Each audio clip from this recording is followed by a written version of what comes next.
Oh, yay. Yay! Oh, my. Someday. Yeah, it is. Let me start the music. Hold on. You know, when I pulled into the garage this morning, I didn't see your car, and I was like, oh, what's going on? Every slot was full. What is the deal here? I let them valet it. The spot I got, though, I almost should have valeted. I had to one leg. Oh, yep. Slide over. I know. One more leg, and then I Did you clean the side of the car with your butt? I cleaned the side of the car and the side of the wall with my chaunch. Which didn't feel great, but, you know. Well, I mean, there's worse things. It's tight. Yeah. Tight down there. Yeah, it is. It's very tight, and the walls are very solid. It's not like just slots that you pull into. It's these slots that are surrounded by, there's a bunch of car lifts in a lot of these. I'm like, get rid of that. There's all this duct work up. I'm like, no car can ever be lifted up there. Just get all this junk out of here. It's terrible parking down here. Get all the things out of the way. And at least we have it, because there's other people who are like, I walked in from downtown. Right. Oh, sorry. Maddie parks 2.5 blocks away. Yeah. Yuck. Yeah. Anyway. Yuck is right. Listen to this. I'm ready. Tell me everything. Well, this is fun, and it was a moment last night, and then I went, get out. Oh. My kid, who'd been gone. As soon as he said get out, I'm like, it's about his kids. Here we go. My kid comes in from having been on a play date, and she the younger one? The younger one. This is Edie, who's just. She'll be 8 in 2 months. Oh, my God. I'm currently, like, very important in her life. I don't know why. Like, it'll go away, I'm sure. Have you started kissing her for longer? No, don't be ridiculous. Okay. So she gets home, and she's like. That's what she asks for. That she one time, when she was Daddy, 4. slower and for longer. That's not what happened. Daddy, slower. This was like 4. She was a kid, little kid. I mean, Sarah, she's still a little kid. What? That's wrong. It That's is creepy. Wrong. Yes. I am quoting what his daughter said. She did try to kiss me full on the mouth, and I was like, what the? No. Yeah. Listen, I'm only repeating what he told me on the air. Well, I mean, we could have let that go, though. I feel like it's something we should hold on to. It's very olden days.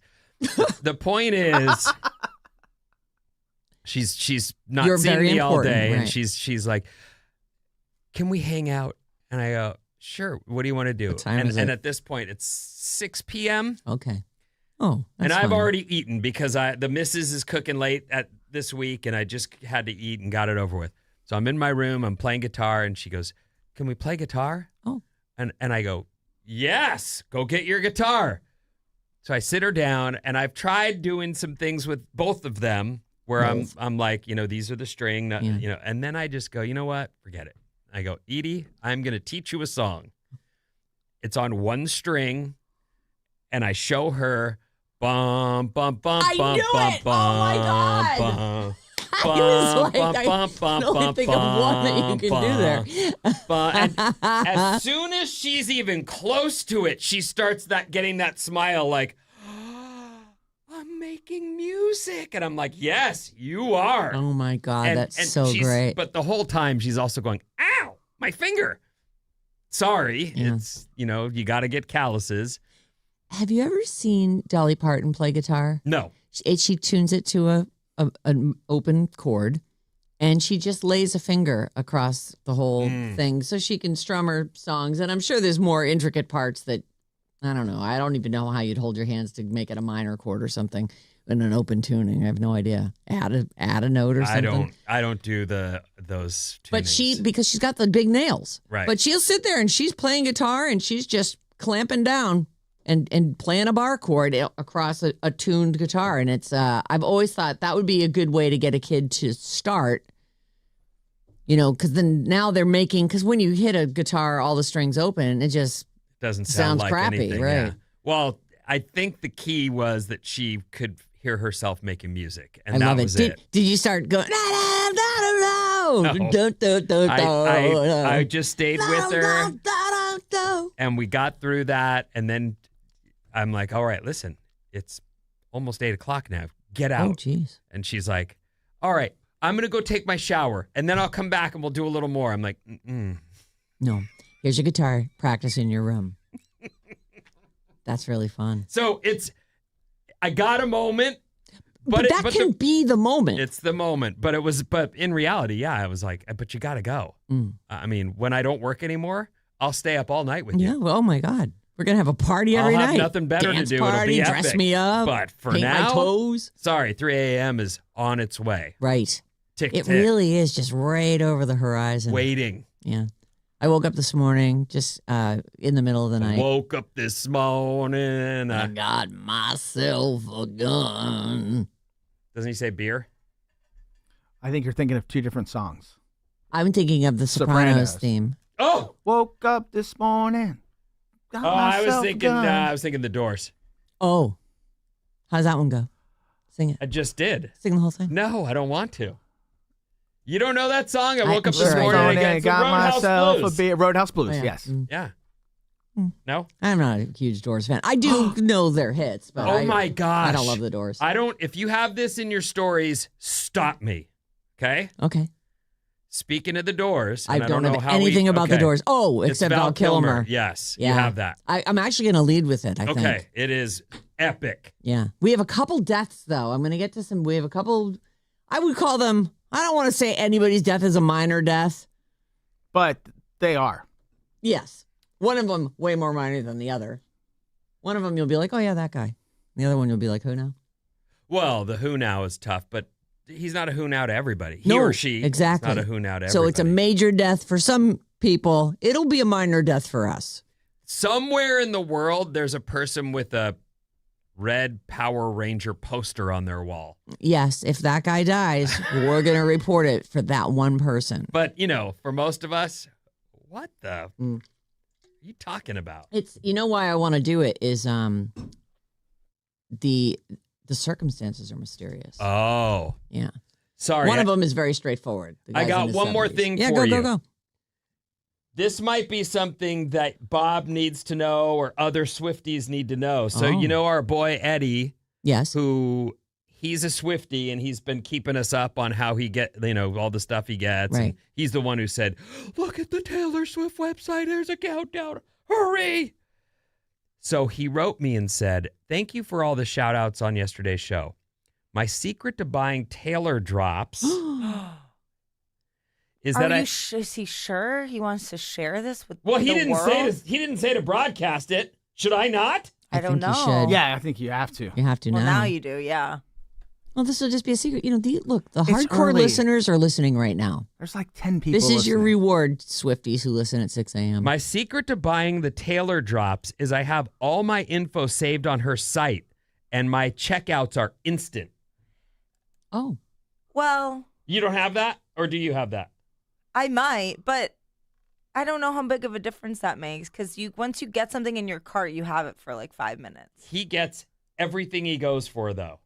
I'm sure he's got a lot of tricks up his sleeve. I bet you that he maybe gets.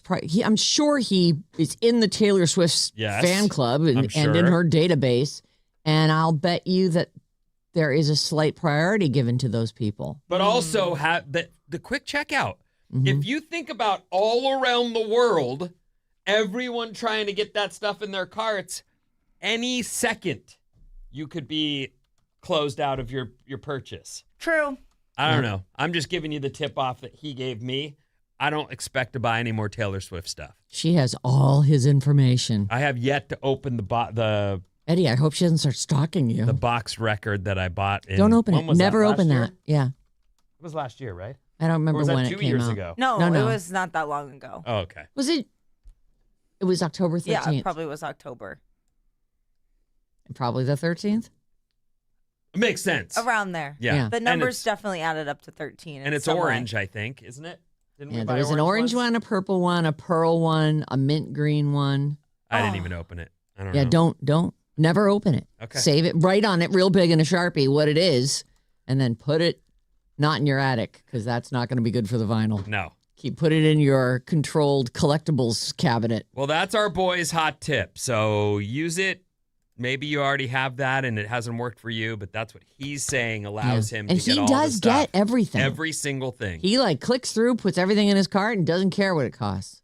Right? Yeah, No, I mean, there's a significant amount of his budget that is dedicated to Taylor Swift spending. owning all her stuff. Swending, they call it.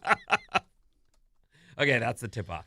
Okay, we're going to take a quick break. KLC HD1 San Francisco. Sarah Vinnie, Alice's morning show. Deaths and giant foreheads and more coming up right after this beautiful song from Olivia Dean. Relax, enjoy.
So what do I do? You just talk into it like that. Okay. Hello, it's the Sarah and Vinnie morning show. Did Welcome. that fall on you? I went to adjust it and it literally just snapped right off. I'm holding my hi. If you're watching on YouTube, I mean, I can fix it, but you have to be off mic for a second. Okay, turn it off. Where's the tag? Oh, yeah, dude. Sponsors. Oh, I don't have your sponsor though. You know what? Here, I'll just turn on the other mic over here. Which one is it? It's this one. Can you check that one and see if that one works? Check. Great. Check. I'm coming over. Check. Perfect. Oh, I can do the whole show standing right here. You can even sit on that janky chair, the one that you brought over. That's a good idea. With any luck. I don't know if this is going to work or not. It'll work fine. This is amazing. Alice, 97.3, Sarah and Vinnie, Alice's morning show. Sounds different, but Does keep sound going. different. Pick your day tickets for Outside Lands all this week. Listen, at 9:05, we'll have the first one. We get the first one every day. And then Mason's got you at 12:05, and it's Jane at 5:05. Code words that'll win you a 4-pack of single-day Pick Your Day tickets to Outside Lands, starring Charlie XCX on Friday, The Strokes on Saturday, Rufus Du Sol on Sunday. Turn that mic off. Can you turn that mic off? There we go. There we go. That was my bad. I was waiting. It was going that damn thing to off. big click. Right, clack. And many, many more. Did we open a ticket on that? Yeah, we need to. There were a couple. We've already opened a couple tickets already today. Surprise. Is that right? Yeah. It's great. Oh, it's all set? Great. Good. All right, we're gonna transfer back over and hope that now just try to use the bar to move it. The bar. I won't remember to do that. Oh boy. All right. Well, I'll do my best. There you go. Okay. Try to remind me. Okay. Anyway, Pick Your Day tickets. It's very exciting. There's 3 different days. Tons of bands playing. It's August 7th through the 9th in Golden Gate Park. Outside Lands tickets courtesy of Another Planet Entertainment. You can call or text us 800-400-3697. Email us anytime, general business, please, at sarahandvinny@odyssey.com. Today we're playing Bridge the Gap at 8 o'clock. So our guy, Jason, right? It's Justin, isn't it? No. Oh, it is Jason? Yeah. Okay, phew. Isn't it? Yeah. Okay. Yeah. Jason from Burlingame is back defending for Gen X. And for the Zillennials, Reverend Josh from Oakland. That's exciting. And we could use some more entries for this. So you can send an email to sarahandvinny@odyssey.com and tell us a little bit about yourself, which team you want to play for, obviously. Could use some more Zillennials. More Zillennials? More Okay. Zillennials. So that's people born from 95. If you're in your 20s 80. or 30s Yes. All There right. you and go. you want to Perfect. come on the show, email sarahandvinny@odyssey.com. One of my favorite things about having people back in, and I'd forgotten this or just hadn't thought about it in a while, is like Jason, his first time in, Yeah. he doesn't know what he's coming into. Yep. You can see he's nervous. There's a lot of like There's higher looking energy. around and all this stuff. The second time, you know the lay. It's like anything, really. The Yep. second time you go back to anything you've done for a second You time, know and you're what to like, expect. I got this. Right. And the nerves are way lower, and you can actually be yourself a little better. Right. I think that's cool. We'll get to see Jason sort of chilling and Yeah. sorry, Rev. Just relaxed in. It's gonna suck to be you. But you know what? If you win, then you'll get that second day experience where you're a veteran. Yeah. I like our questions today, but I do think that they actually, at least one of them in particular, I'm like, that may truly bridge the gap. Like that may have gone on longer than we think. And it's always interesting to find that stuff out. So 8 o'clock this morning, we'll be playing with Jason and the Reverend, is it Josh? I already forgot. It is Reverend Josh. It's all these J names. Okay, we're going to start with the great Peebo Bryson has passed away. He died at 5 p.m. last night. I am a huge fan. 5 p.m. Eastern time, so. I used to go to see his, he did the Colors of Christmas every year here in San Francisco. He'd bring in people like Ruben Studdard would come in and like a lot of soul gospel singers and R&B singers. It was awesome. And it was something he did, here in the city for years and years and years and years and years. So he was wonderful. He was such a good performer. He has a couple of Grammys, both for Disney duets. One of them was Beauty and the Beast that he did with Celine Dion, and A Whole New World. I didn't actually realize that he sang he didn't sing it in the movie, right? But he just they did a version of it. Him and Regina Bell. A Whole New World, Aladdin. Right. I mean, it's the song, but is it the version that they played over the credits and the two voices? I don't know. The way they're showing it, you'd think that it is. He's also done Beauty and the Beast, some song called I'm So Into You.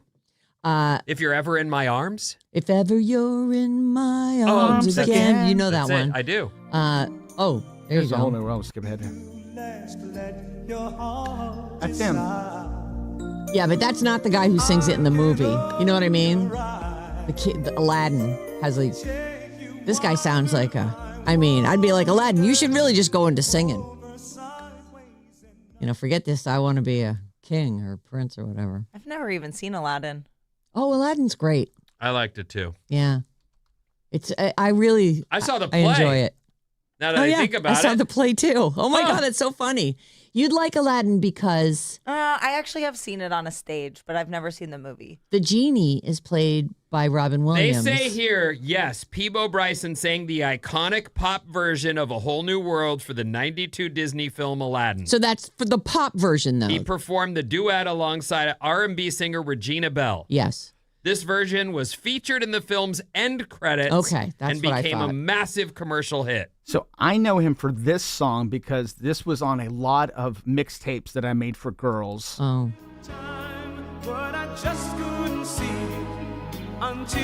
I do know this song. This, I have a question. I have the same question.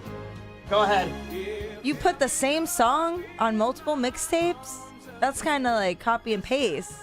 well, I mean, there are songs that described how I felt at the time. And, Do you felt the same way about every girl? if there was a breakup, Grateful. this is a great Oh, breakup these are song. breakup mixtapes? mixtapes? That's. I have more questions. Trying that to get wasn't my somebody question. back, you know? So what you're saying is these mixtapes you'd make were after you'd blown it? I before, after, during, I would make mixtapes for any part of a relationship that I could. I would try to get people back with a mixtape. I would. When try you made to a good one, you woo made them with a multiple mixtape. copies, so you didn't have to spend a bunch of time making another one. I liked making mixtapes. And how many songs on a mixtape would you put? Like, is it like 3 songs, or are you Oh, doing no, like 12. 10, 12 songs? Yeah, like 12 songs, 12 to 15 songs. And was there thoughtful progression in the songs chosen? Like, were you all, this starts, yes, and I'm building for, I don't building know up what. for like our song. And what's our, like, It would name depend me- on the girl. Right, so tell me one of them. I mentioned the Atlantic Star song that I forgot the name of it already. That we Shining star, don't you know? no, Atlantic Star. it's another. You'll know it. They're like a one hit. I always yeah, that's the name of the song. How does it go? Hold on, let me find it here. Here you go. Oh, I don't know this song. Oh yeah, I do.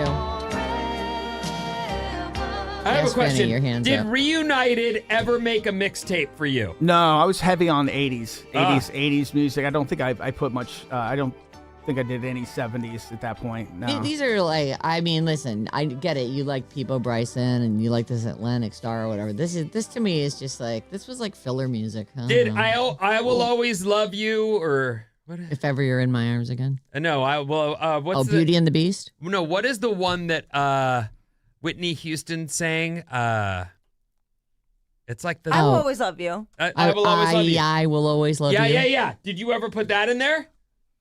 I don't think so, but I know Whitney made some appearances definitely on my mixtapes. Yeah. All right. Yeah, I was really at the age at that time. I was a teenager, and these were pop songs on the radio, and that's what I played. I only had one boy ever make me a mixtape, and he turned out to be a freak. What do you mean, like a freak? Like he was in You're your a feet? freak! Or he was like... He was just like too much. Yeah, love bombing. I was a little. I was exactly, too much. Too emotional. Daddy, you're still too Oh. much. You're a lot. Okay. With nothing but love. You can did take you it ever down. make a mixtape for someone? Yeah, but only friends, never for a boy. I definitely made mixtapes. You did? Yeah, mixtapes. I never Even did just that. for myself. Like I would take the songs I liked and put them on a cassette so I could play it in my car. I did that. I would put on... That's different than making a tape and curating I did that the too. songs. You did? Sure. For John? No, I don't think I ever did one for John. But by then I was like a grown up and trying to have a life. Right. When you're a kid and you're just sitting around, like I would sit and try and get songs off the radio. No, I had a Sears record player. I think that I had the same one. Probably, and it had in a cassette in it. Mm-hmm. And, the play, record, and pause. So you could record anything, whether you were playing like the turntable was on top, so you could pull a song off of that and put it on a tape. Mine had an 8-track too. Oh, I So didn't I have could- the 8-track. oh, I've damn. never had 8 tracks in my life. Well, my dad had so many 8-tracks. I'm like, I have to have it. How else am I going to listen to Three Dog Night, Dad? So I would go and buy those gigantic blank Yes. tapes and then just put entire punk rock records. And Oh. I'd get to the skate ramp or the skate park and just throw the tape in and we'd go crazy. But I don't even... So that is kind of like making a mixtape for your friends. Sure. I mean, I guess it's not a mix though if you're just throwing one record on. No, there. just aggressive music was all it was about because you're trying to be aggro. I was love a pretty mixtape. aggro because this is a band that I played a lot on my.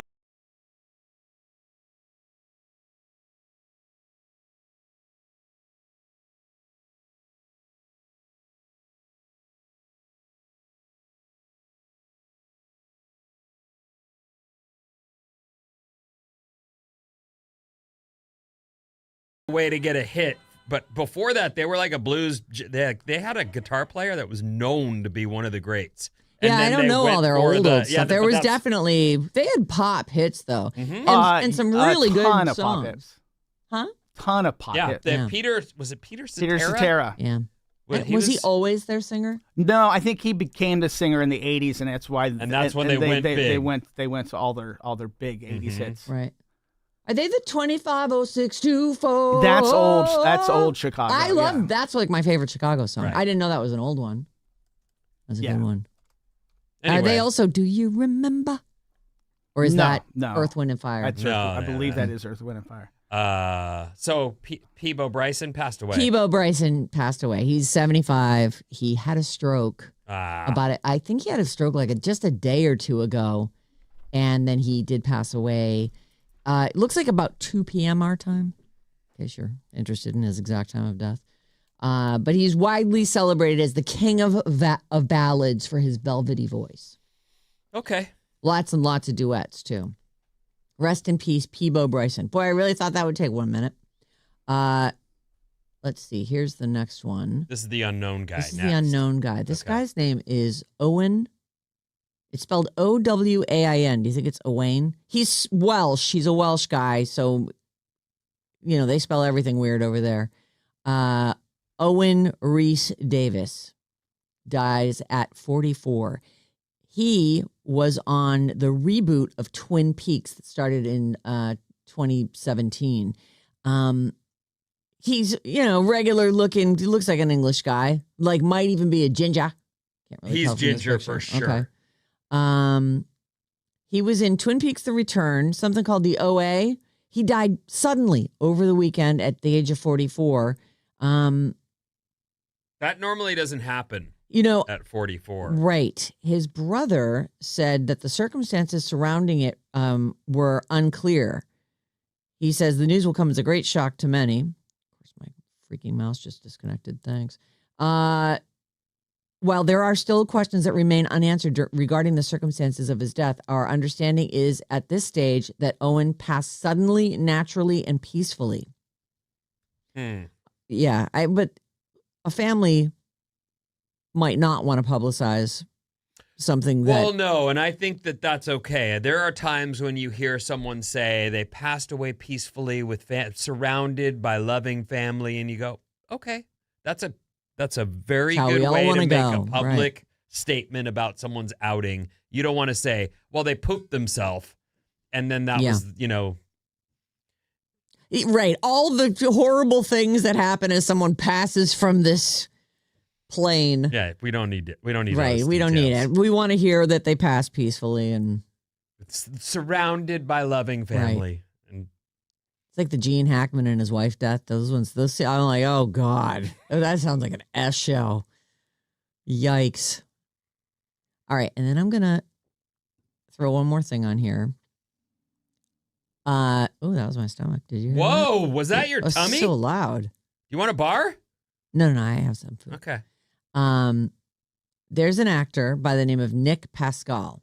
His claim to fame appears to be limited to being in one episode of How I Met Your Mother. And I will add, having one of the most generous foreheads I've ever seen. And as a proud owner of a 5-head, I'm going to say this guy's like a 7-head. Nick Pascal is his name. Did he die too? No. Oh, okay. He tried to die someone. He tried to unalive someone. He was sentenced to 32 years to life for the attempted murder of his ex-girlfriend by stabbing. It's horrible. He did make bail. I hope he missed. That is not him. Come here. I have some pictures of him. Did he miss or did he actually stab No, her? he got her. Oh. He's This like guy? massive. What's this guy's problem? Forehead guy. I don't recognize him from How I Met Your Mother. Must have been a very no, small role. He was in one episode. But I've seen every episode. He was like 5 times. in the background. It's you know what I mean. He's a struggling actor. He's a strange looking dude. Like his eyes are like on either side of his nose, and his head is just enormous. Not to take away from the guy's moment in the sun where he killed his. Yes, his moment in his girlfriend, and now he's got, what did you say, 30 years? 32 years. He stabbed her over 20 times. Oh my! I know. Oh, I was hoping he just waved it around. No. Wait, but she lived. You said she did live. Oh. Yep. Well, good. She survived the attack, but suffered more than 20 stab wounds. Good riddance, dude. As you were describing him, there's a guy who was on that show, Something Somewhere. I can't remember the name, but he's really weird looking. And now he's on Widow's Bay. And he's that guy. He's just the weird looking redhead guy with the. I love that guy. I love him He's too. been in a couple things I've seen him in, and I can't place him, but I'm like, oh, I've seen that guy before. He has like no eyebrows. He's very like goofy looking. Yeah, he's very goofy looking. Somebody Somewhere is where I first saw him. Yeah. He is. I'll get it My for brother worked on that show. Somebody and so the somewhere. first time I saw it, he posted a picture of the lead actress and that dude, and I was like, what is he? Because they're both extremely unique lead characters for any kind of production. And I'm looking at it going, what is this? And then, of course, I watched the show, and it's great. Yeah. Or was great. It didn't. His name's Jeff Hiller. Jeff Hiller. Jeff Heller is also in Widow's Bay. He's in a lot of stuff right now. Actually. I don't think he tried to kill anybody. No, we're not trying to equate anything in his life to what this other guy here. But speaking about very unique-looking people, he's great when he's in Widow's Bay, where he's like, looks over at the guy who's just taking the stuff, and he's like, "Are you okay?" And the guy is tripping. Yeah. Oh. Hard. Yeah. Are you all caught up? I think there's only one episode left, and I think it drops today. The last episode, I watched an episode last night after I kicked my kid out. Yeah. After teaching her Seven Nation Army, which went great. Dun, dun, dun, dun, dun.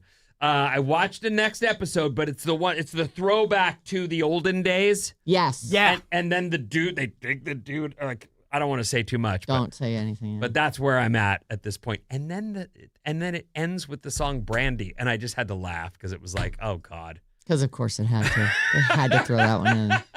Like we used to play it. What did you had that like on repeat somewhere. I did, so that you could go, Brandy.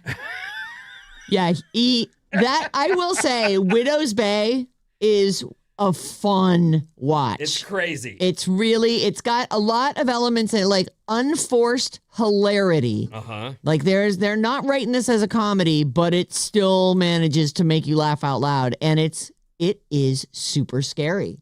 Like it's surprisingly creepy and scary. Anytime somebody who looks completely out of it starts to move real fast toward you, like, I'm sorry, but that's like, oh no. Well, and I don't know. I've never seen anybody with their mouth open look so scary until, like, yes, they're both doing it right now. But the part where they go to the olden day, the original bad guy, and he's sitting in the room alone, and the wife comes around the corner, and he's sitting there with his mouth jacked open, and she's looking, and she looks away, and then she looks back, and he, leave me be.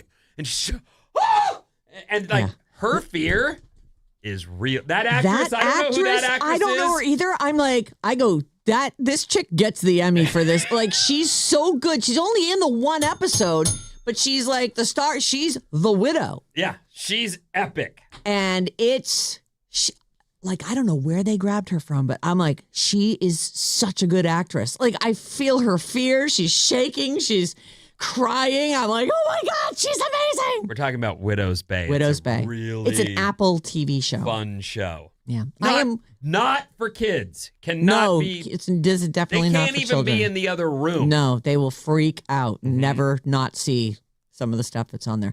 Okay, once again, I've gone extremely late. What is coming up? Ancient Roman gladiators and more after these.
I missed that whole thing. I had my headphones on. It's Alice 97.3, Sarah Vinnie, Alice's Morning Show. Thank you for being here today. Download the Odyssey app and you'll never miss a beat. Live, play, repeat. Oh, no. Oh, boy. Hold on. My computer froze. Okay. That always happens. Well, I was looking up something and it was busy thinking. Oh, you got your little I had to spinning check wheel something. of doom. Yeah. Anyway, what's up, everyone? This Alice Report is brought to you by Bridge the Gap. It's coming. Yep. Hour and a half. It's a generational showdown. Gen X versus Zillennials. Don't miss Bridge the Gap today at 8. This week, Oakland's own Zillennial Rev Josh takes on our current Gen X champ, Jason from Burlingame. He runs a wine bar. You should try and check him out. Is it Violet 48? Velvet. Okay. Velvet 48 in Burlingame. Check out Jason. He's a good guy. Yeah, very nice. And he's a winner. Oh, yeah. So far, he won anyway. his first round. Okay. Here's what's happening. All right. Lot going on right now. It's crazy. But okay. The NBA finals begin tonight at 5:30 in San Antonio. Knicks at Spurs, 5:30 tip time. See you there. I've decided to go Spurs. My brother-in-law, is he my brother? He's my sister-in-law's husband. Is he my brother-in-law? Your sister-in-law's husband. Yeah, John's sister's husband. Sure. Oh, yeah. Your brother-in-law. So he's a brother, one of my brother-in-laws. I never understand those connections. They both live in San Antonio because they're married. And he's a huge, like out of the blue, he sent us like this mug and this T-shirt, all this Spurs stuff. I'm like, oh, I want to go for the Spurs. Okay. No, it doesn't matter Don't who really you have choose. a We don't have a horse in this pony. race, Right, right. exactly right. We don't have that, but I do know this is big stuff. It's very fun. It's exciting. The Spurs is the one with the really tall guy? With Wembayana, yeah. Okay, He is the next big thing. They did on, Unless his body breaks down and it's over. I think it was on Seth Meyers on Monday night. I watch everything the next day. They did this whole joke where it's like he's still growing. He's now 14. They show him and he's been elongated by AI. And then there he is. They're like by the end of the season, he's like busting out of the top of the Spurs stadium. It's so funny. Because he's so tall. Well, 7'4", and then Right. add the wingspan, and he's very close to the hoop. Oh, sure. It right. feels like he you should- probably can just reach up there and touch it. It feels like, as these guys get taller and taller, maybe we should raise the hoop. Don't they say that's getting bandied about from time to time? One of the things they're talking about now is ending the 3-point shot, because what has happened to the game is it's a lot of guys hucking the ball, which isn't as fun to watch as them setting up plays and making passes. It's just The way that you got a good guy, he's right there. Steph changed everything because he can run up and shoot from half court, the 3-point line, anywhere. He's a lock. Yeah. Dude, changed everything. The other 4 guys just stand around him, keeping people away from him. He's like, I got to take another shot. How about a fast fact? I love fast facts. You know that? Fast facts. Ancient Roman gladiators were vegetarian.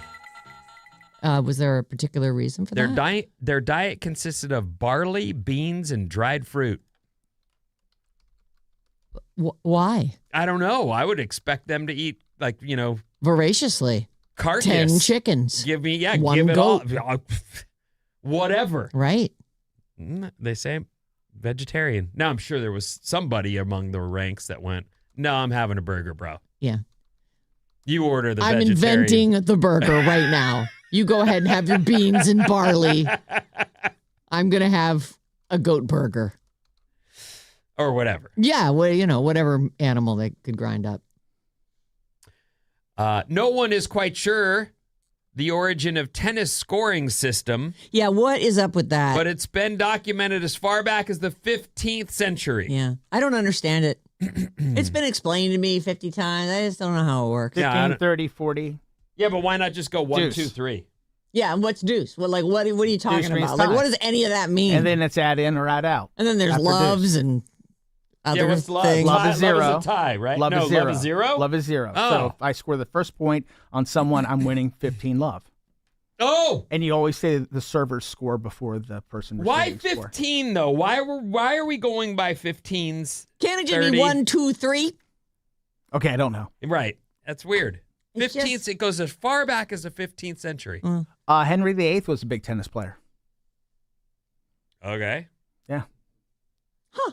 Well, now you know. Yeah. You know, this next story, What it kind of rackets came were up like. last week, and I don't know if Bob was here or not, and it was pretty chaotic, but I'm curious about Bob and Sarah. Have either of you been invited to plastic surgery parties? Yes. No, I had not a yet. friend who a Botox party. Oh, so this was come and get some Botox. Yeah, we got a person. We've everybody pays this amount to come to the party, and everybody gets some Botox. Okay. That's a different thing than this story Oh, okay. in front of me. But I like it all. Like, it's interesting that's an interesting angle. Let's all get together. They We'll give you a get deal. a reputable person in Right. here, and we can all get it together. And then if anything goes wrong, our whole group goes Elephant Man, not one of us Right. alone. We all go Elephant Man. We all look weird and We have a class action Elephant Man suit. right, and we have to wait it out together. Mm. I don't know where you go. Like, You just hide in a cave, stay in a. Just your eye is drooping down your face. This young lady named Savannah says, I got breast implants last year and I decided, she said, in the story, she's saying, I like to throw parties, Yes. but I decided instead of having to reveal my new boobs independently to each person I know, Mm-hmm. I decided to throw a party and then do the reveal at the party for everyone at once. And here's a photo. naked? Yes. Oh. Here's a photo of her. You don't see her boobs, it's her back, but there's the whole party gathered around and getting their first look at Savannah's new boob job. I'm curious, is that a party that you would be interested in going to if one of your friends said, I've got breast implants or I got... Was it on the invitation that there's going to be a reveal, or was it just like I'm having a celebration? No, surprise, I'm showing them to you. That's part of the thing. Is it's really interesting that she's very upfront about it. The same way Kylie Jenner was like, here's my boob order, internet, right. just so you all know. Yeah. Well, I'm sure everyone was asking her, Well, what exactly do you have going on And there? that's what I'm saying. I think there are probably a lot of people who appreciate it going, wow, that's what I want. I like the way it looks. I'll take that boob order to my doctor and see what he says. I guess if your boob job came out well, and you're like, oh, I'm proud of these puppies, I want everyone to see them, and you are not somebody who's particularly modest, you would have your girlfriends come over. Well, this is one of the weird things I about guess. a boob job is if you get a boob job, you've transformed your figure. Don't you think your girlfriends will all bother you to see it? Well, my girlfriend who got a breast reduction, we have all seen them. We did not collectively see them. She did not throw a party, but I've seen them. She was just like, look at that. Look at it. And there's where the scars are. They had to move the nipple up. There's a whole thing with it. I was like, whoa. Really scarring. Yeah. From what I've Mm-hmm. gathered.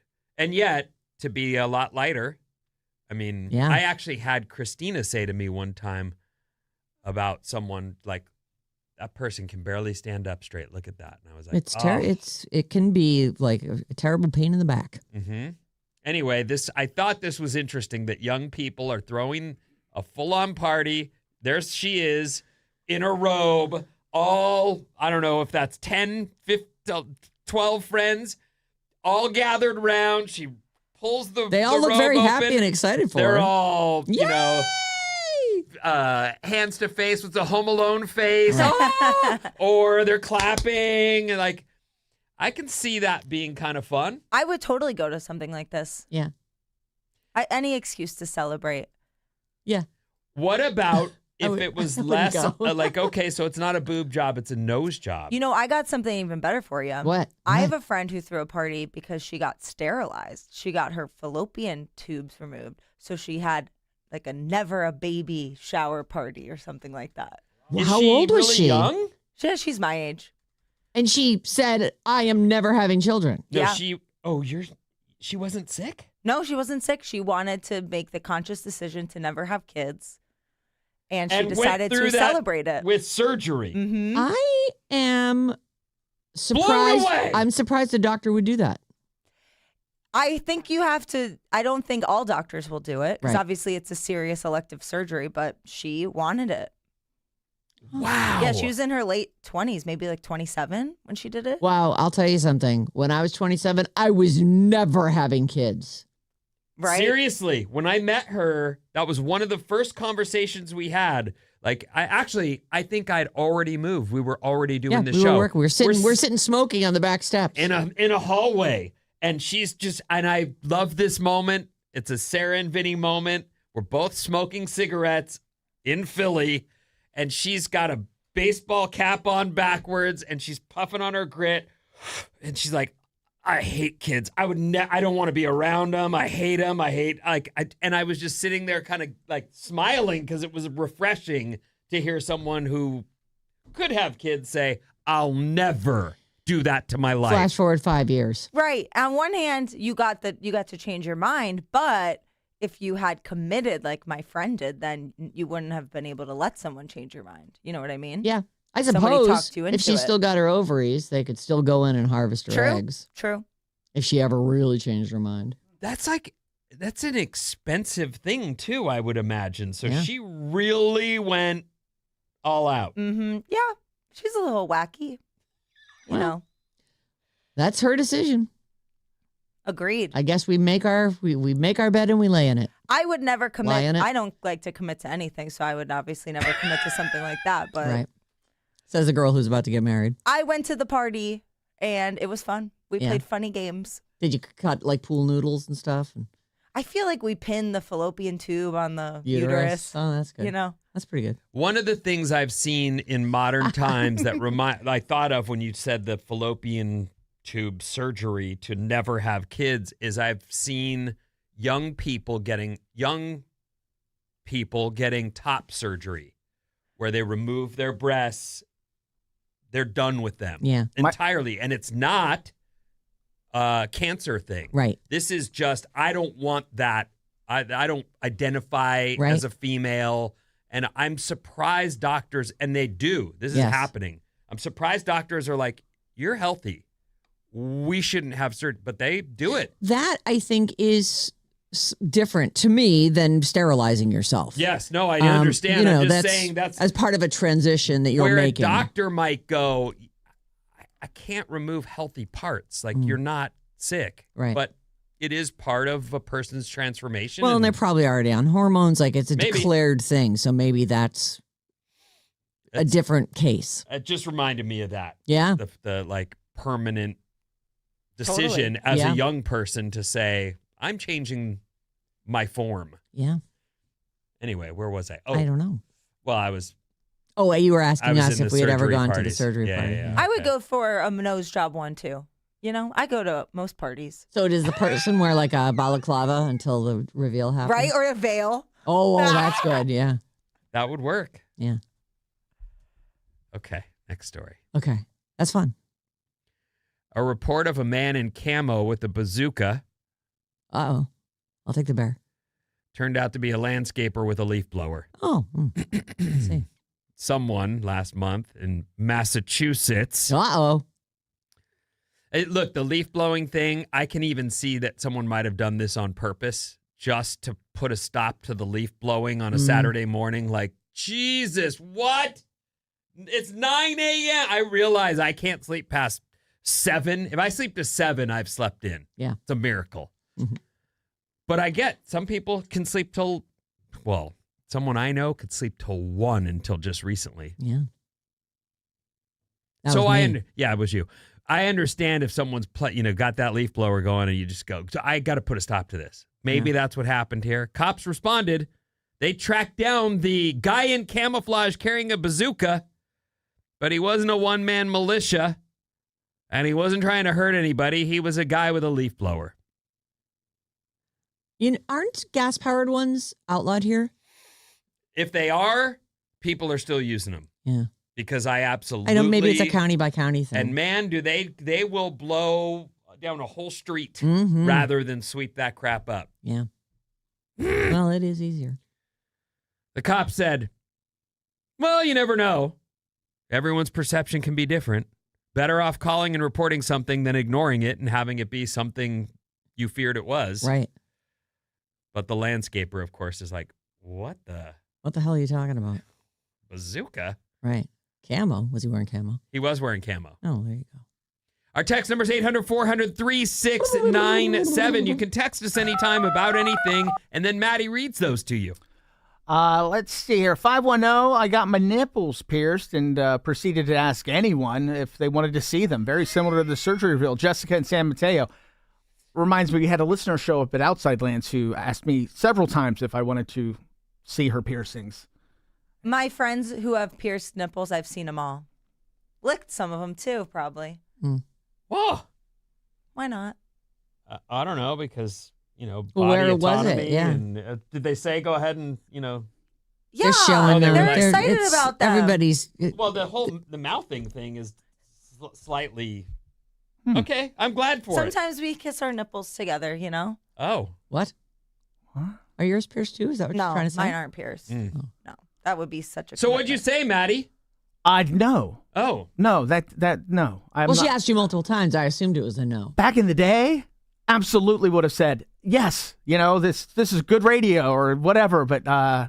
But you were just at a concert. I know, but it was, no. I'm with you. I mean, I would've would said have. no. She was attractive. I would have. Yeah, I don't know why you would say no. You're single. You're at a big seems- outdoor festival. It's creepy. Somebody's Do it for trying the to show it plot. to you. It's yeah, creepy. you should have done it. That would have been a good story. Guess what? I saw somebody's nipple piercings. Yeah, like without anything on them. I just saw them. She just wanted to show you it? Yeah, she wanted to show me. Was she them. hitting on you? Sometimes if someone's hitting on you, you don't want to encourage it. I think Right. so, because she was with somebody and she's like, we're not really together, or something like that. So, So she wanted, well, You are man meat. he's beefcake, ladies. Beef. That's what I meant to say. Beefcake. Cake. I don't know Man about meat that. seems I like bad. man meat. Man meat's a little. Meaty. Although, want to hear something funny? I had a roommate who got the Prince Albert piercing, Mm-hmm. and I don't really want to see, I really don't look at men at all. But he was walking up the stairs really gingerly right after it had been done, and he was just wearing underwear because everything hurt it. And he goes, you want to see it? And I'm like, all right, I guess so. And not only was it through the urethra and out the bottom, but it was a pretty thick, to start with, pretty thick gauge hoop. They usually are. And he was gigantic. And I was like, oh, that's why you're busy with your wiener. Yeah. 'Cause You got to he's- put some jewelry on He's that a porn gigantic star thing. sized dude. And I was like, oh, Jesus. That's not enough for every. I got this is what I'm working with. You got to decorate it too? Mm. Dress it up in little outfits. I'm assuming, this is just my guess, most guys who get the piercings are generously proportioned. Otherwise, I don't get it. I just don't really. Do whatever you want to do. I feel like that seems like it would hurt so much and just make peeing difficult. Like, we're talking about a split stream here, right? You must be someone who's doing a lot of people, and that's important to you how you show in those moments. And he was. I told you stories about him. Oh, he's that guy? He's the guy who men, women, whips, chains. He was doing everybody, and I walked in one time, and he was putting legitimate restraints on his bed's headboard, and he says to me, no one's getting out of these. And I was like, oh my God. Hey, you want to try him? No, I did not want to try I want to him. test it. I just want to test it real quick, see if we can get out of it. What's coming up in the trash, Sarah? Firing and speaking ill of the dead.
I love this song. Me too.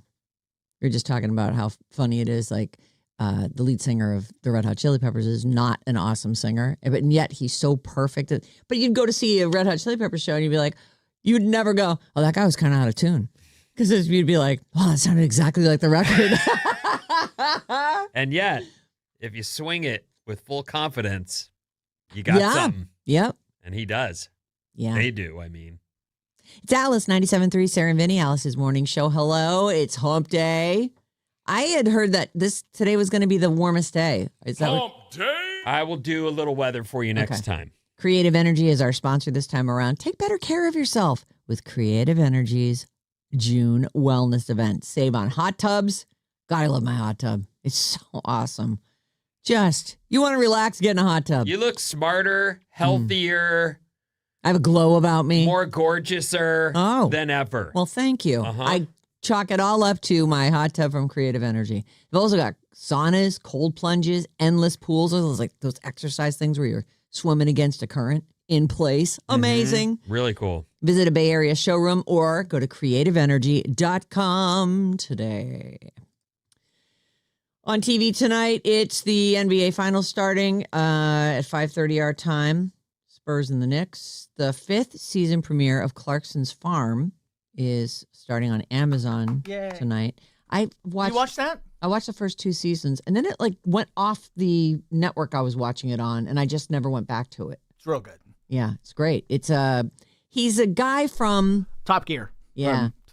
Jeremy Clarkson is his name. He's a British TV star, and he's very rich. Yeah. And so he owns this big farm. It's a 1,000-acre farm. He's got no farming experience, and the guy who is farming it for him retires, and he's like, I'll just do it. And then it's his journey into figuring out how to run a farm. And in Top Gear fashion, he goes to buy a tractor, and he buys a Lamborghini tractor. Yeah, a Lamborghini. He's like, I don't want that one. I want the one that says Lamborghini on it. It is. It's like a hot rod of tractors. Oh, if you got the money. Yeah, and he does. He's even saying, as he's like, they're harvesting, they're doing all this stuff. They go and sell the stuff at market rates, and it's got to be handled a certain way. It's really interesting, kind of farming information as he's learning it. You're sort of learning it too. And he's like, okay, so I made 120 pounds because he's British, and he's like, I have $60 million in the bank, so I'm gonna be fine. But what about my neighbors? He's like, who can make money doing this? Well, for starters, I think the neighbors would say, you should have bought the John Deere, not the Lamborghini. You're going to beat the crap out of that thing. Right? It's a freaking farm tool. It's a farm equipment. You're cutting into your profit with that stupid purchase. Right. So I don't know if he's he's doing a show. Yeah. Good for him. It's good, and he's opened up a restaurant since then, and a farm shop, and well, I saw the season where his girlfriend sets up a farm shop, and that's cute. It's good. I really enjoy the show. But the people around the town hate him because, but also some of them love him. Like that kid that he has working for him, who's like, he's just this 18-year-old hayseed kid. And he got so famous, he actually went on a tour, a talking tour. Oh. And it's in the last. The boy did. Catch up. Yeah. The boy went on a talking tour. Yeah. Oh. He was trying to grow wasabi in one of the things. That was kind of cool. Anyway, that's the 5th season premiere of Clarkson's Farm is on Amazon. The streaming premiere of Pixar's Hoppers is tonight on Disney+. Hoppers is very good. Yeah, you said you liked it. We liked it a lot, and it's got a really good message, which is nature not only is good for you to just get out and breathe fresh air, but it can really calm anxiety and your nerves and help you sleep. There's a lot of positive benefits to it, right? Yes, in getting outside and a college student transfers her consciousness into the body of a robotic beaver, and when she does that, she can suddenly understand the language of all the other animals and accidentally inspires them to rebel against the humans. So that is what's on your TV today. Can you see when the final is it Wednesdays that Widow's Bay happens? Because I'm wondering if tonight's the finale. Oh my God, am I loving that show? Oh, it's so good. It's weirdly charming, incredibly scary, really funny. It's the last episode I saw was so scary. And actually, we were talking about it a little earlier, and we mentioned that the lady is a great actress in this episode. It's like the 5th or 6th. Yeah. But the dude is great too. Yeah. He is dark, and you feel that in him, and he's pulling it. I think that's the 6th episode. I think so. That one is one of my, and because the acting job from that lady is outrageously good. Yep. So there'll be 10 episodes total, and it ends on June 17th. Oh my God. And so it is a Wednesday night release then. So there will be a new episode tonight. I'm going to have to let that save up. We're talking it's about on Wednesdays. Yeah. Widow's Bay. Widow's it's on Bay, Apple TV, and Apple TV. it's really scary and really good. Scott Pelley got fired from 60 Minutes for telling off his new bosses. I'm bummed about this. This is, because it has that we're just trying to survive the Trump presidency thing going on for it, which is happening at a lot of the networks. Like, please don't. Let's just get through however long until, all the normal American rules and freedom of the press still apply. I don't know that there's ever been, and I'm saying this honestly from my own experience, I don't know that there's ever been a president that struck the fear of people losing their licenses into to threaten the them. networks. Yeah. Like, that's really... They have paid him money. They've paid out fines, like bribes, really. Yeah, that is something. But Scott Pelley is a guy who'd been one of the big storytellers on 60 Minutes. He's I'm worked a fan there since 89. Yeah, I'm a fan of his. I like him. But I saw the letter. Did you see it? No, I don't have a letter. I read the letter. The guy wrote this, his new boss wrote this letter saying, you spoke out of turn initially when I got the job because of some things you didn't like, and I understand that, but I looked forward to a dinner, and you didn't want to do that with me, and then I tried to have this meeting with the staff, and you were absolutely difficult. And I have the stuff from the meeting. Okay, go. Basically, though, he's been fired, and they're saying with cause. Like, that's how it ends. You're not so right. I was reading the letter, sort of following this. It was very lawyerly.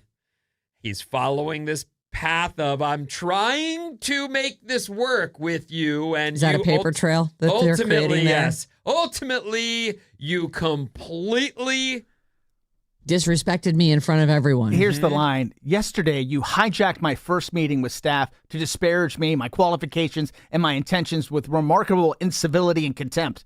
Yeah, I have that quote. That's the whole story. Oh, okay. Okay, let's move on to Val Kilmer.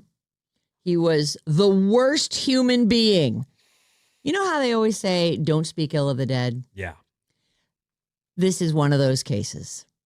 You could just be quiet. He's dead. You don't have to. And if he was so bad, say something before he dies. However, that's not really how this is working out. So this director, he directed a movie that Val was in called Conspiracy. And he says, his quote is, he was the worst person I've ever known. And the guy's like, and I've known some bad people. His name is Adam Marcus. This is the director. This is the director of Conspiracy. With Val Kilmer. Yeah. And, which I don't even know when that movie came out, but it's however long ago. I don't know it. Do you? Yeah, I don't. And I'm looking at the movie poster, and it's Val Kilmer and Jennifer Esposito. 2008. Oh, okay.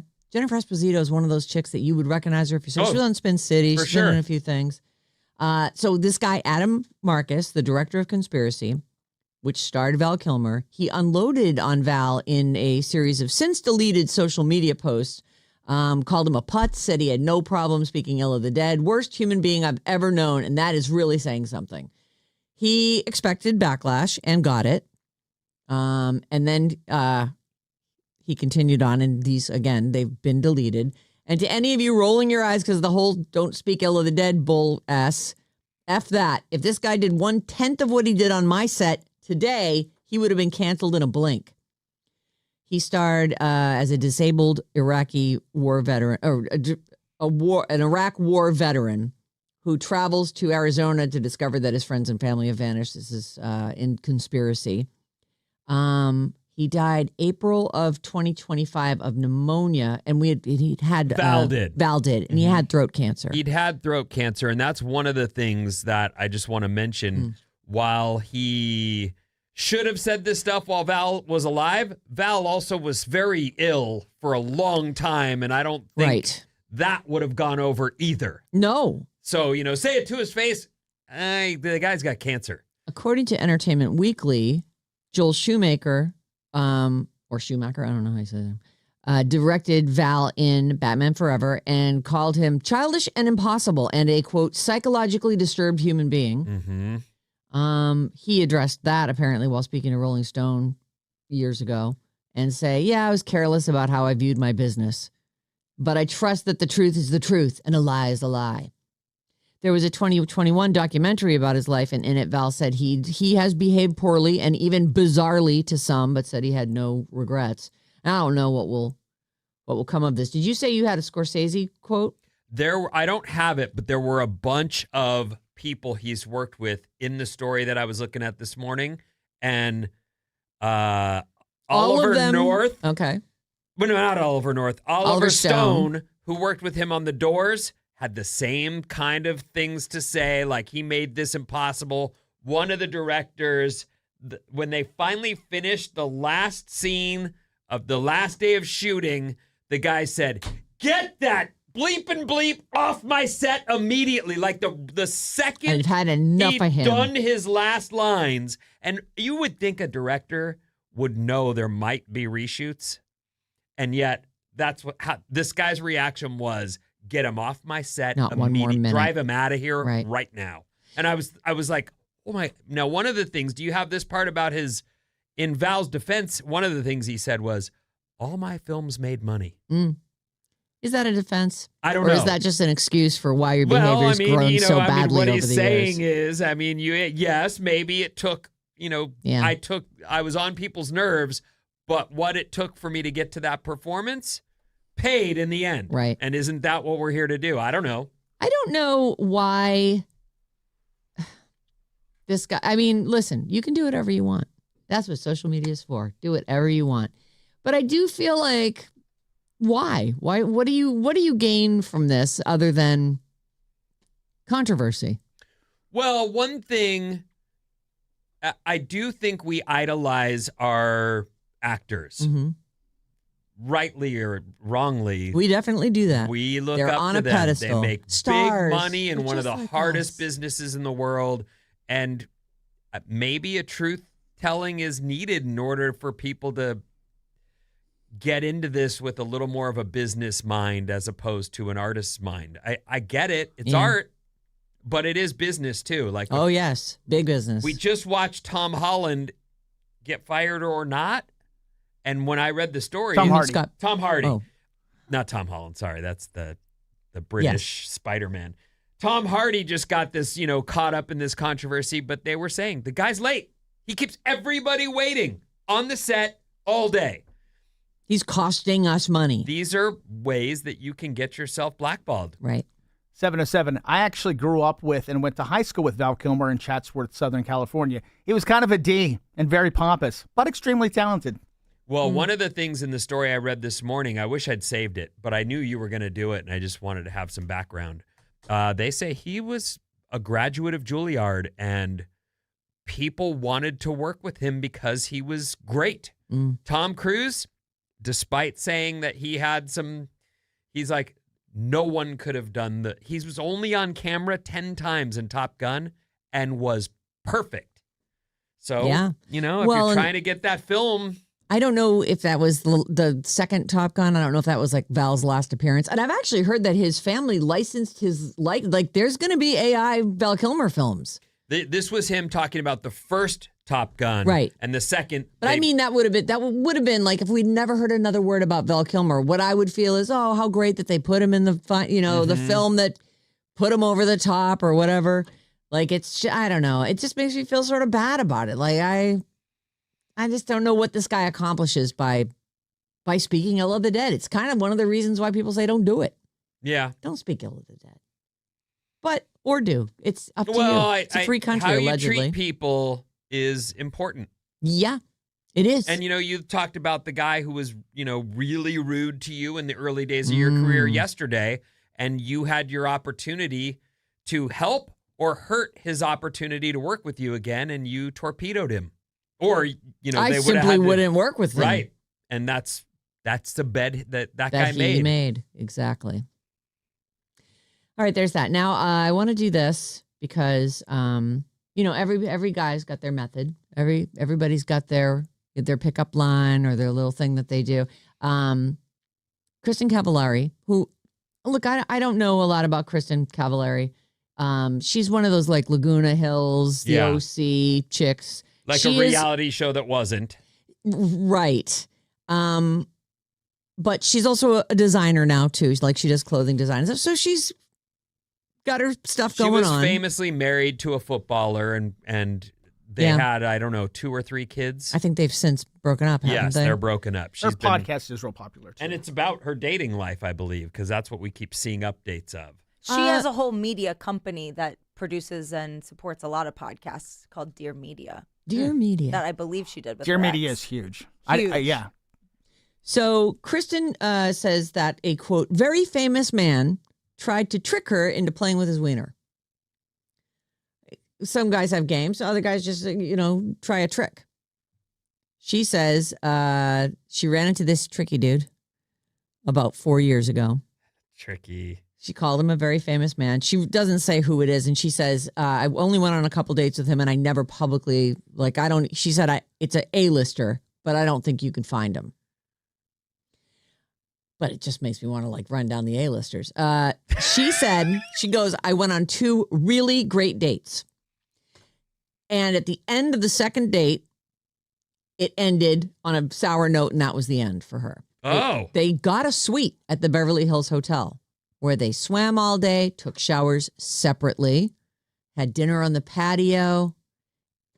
Just a nice day. We'll have a lavish day at the Beverly Hills Hotel. That is a move. Right?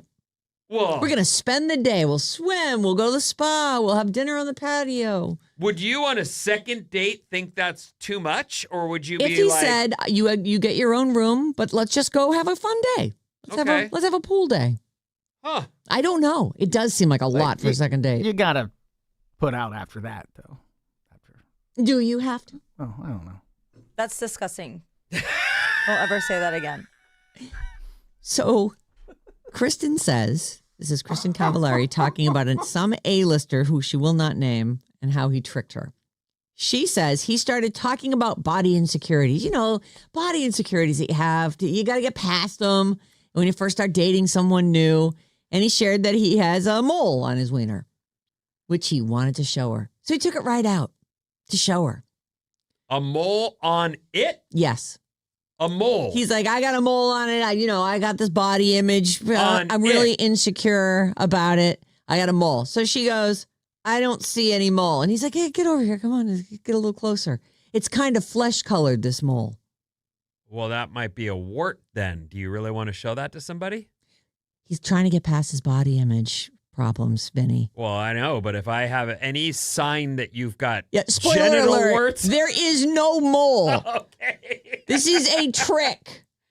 Well... She said, basically, he put that thing in my face. Oh, because she had to keep getting closer? Is that part of it? Like, there's no mole there. No, he was like, she says, I don't see anything. He's like, look closer, look closer. Yeah, right. Comes over to her with it, brings it to her.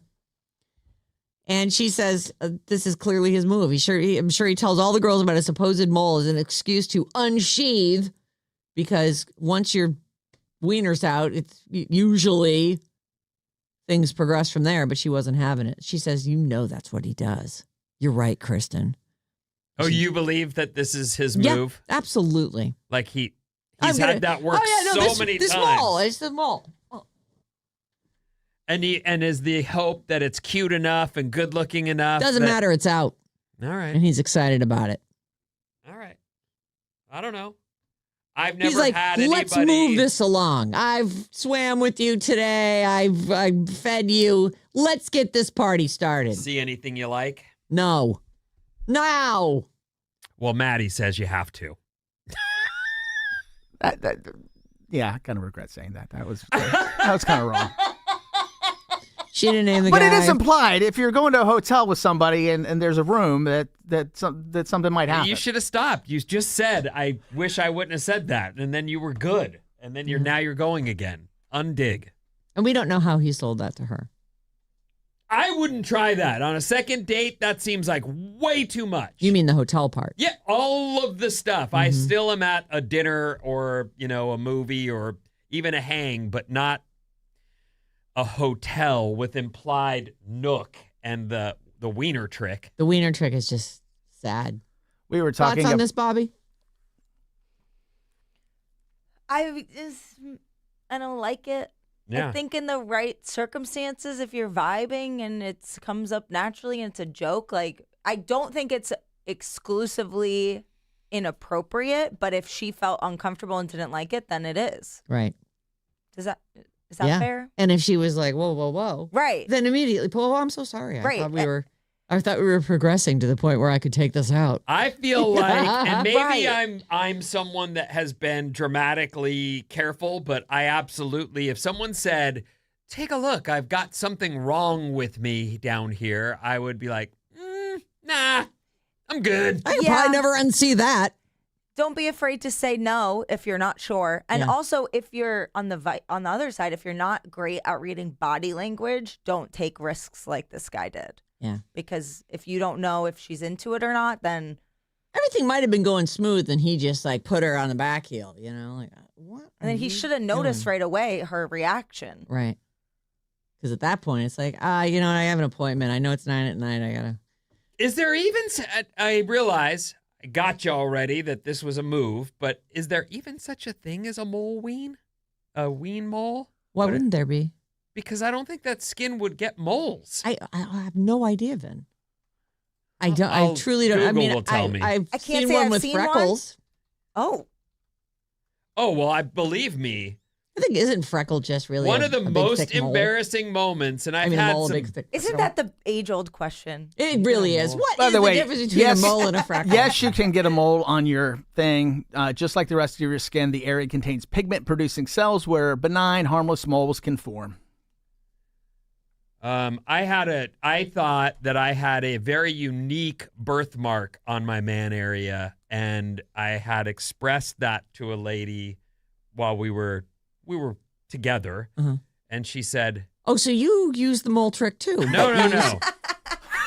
We were together already. Okay. We'd already had sex multiple times, but we were laying around after, and I'd said I forget what, why we were talking, but I said, well, that's my birthmark. And she said, oh, they don't all have that?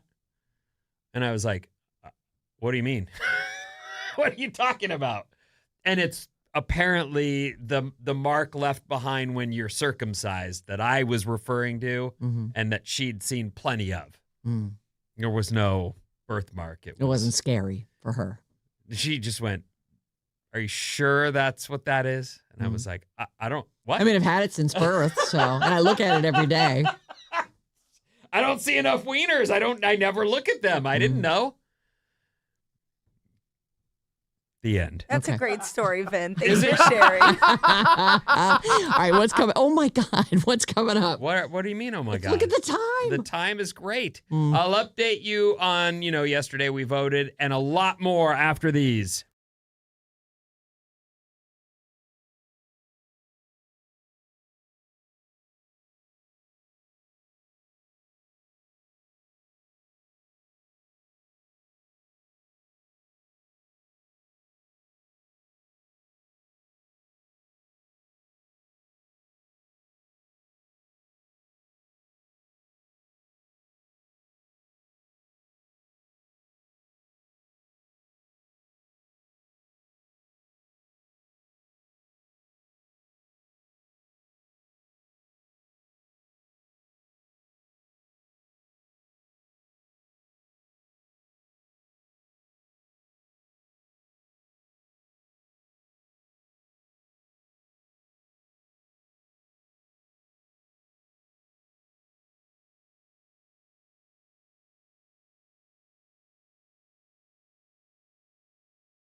ba.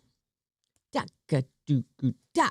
Alice, 97.3, Sarah and Vinnie, Alice's morning show. 2 generations, 1 winner. Bridge the Gap, coming up at 8 a.m. What's up, everyone? This Alice Report is brought to you by Sarah and Vinnie on YouTube. Want to see who's actually talking or all the action on Bridge the Gap? Oh, yeah, you can watch it live. Head to youtube.com/RadioAlice973 and subscribe. Thank you. We appreciate you checking us out. Certainly do, yes.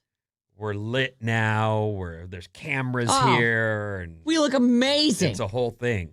Are these HD cameras? Because damn, do we look sharp. I find myself going, I can't wear that sweatshirt again this week. I looked at what I had on at the last time we played Bridge the Gap to make sure I didn't wear the same sweater again. Is that right? I did. I went back, I looked at our old shows and I went and looked at that, whatever the Wednesday was that we last played Bridge the Gap. I'm like, I don't want to be, because those are probably, I assume those are some of our highest viewed segments.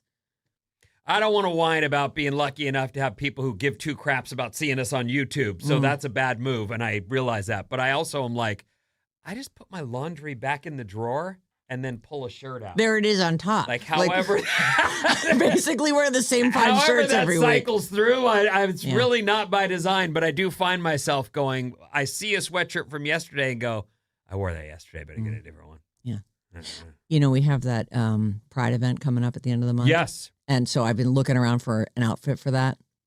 And are you going to dress flamboyantly or just any? Okay. Yeah, I just want to put some crazy outfit together because it's a drag show and it's, kind of an opportunity to be a little out there.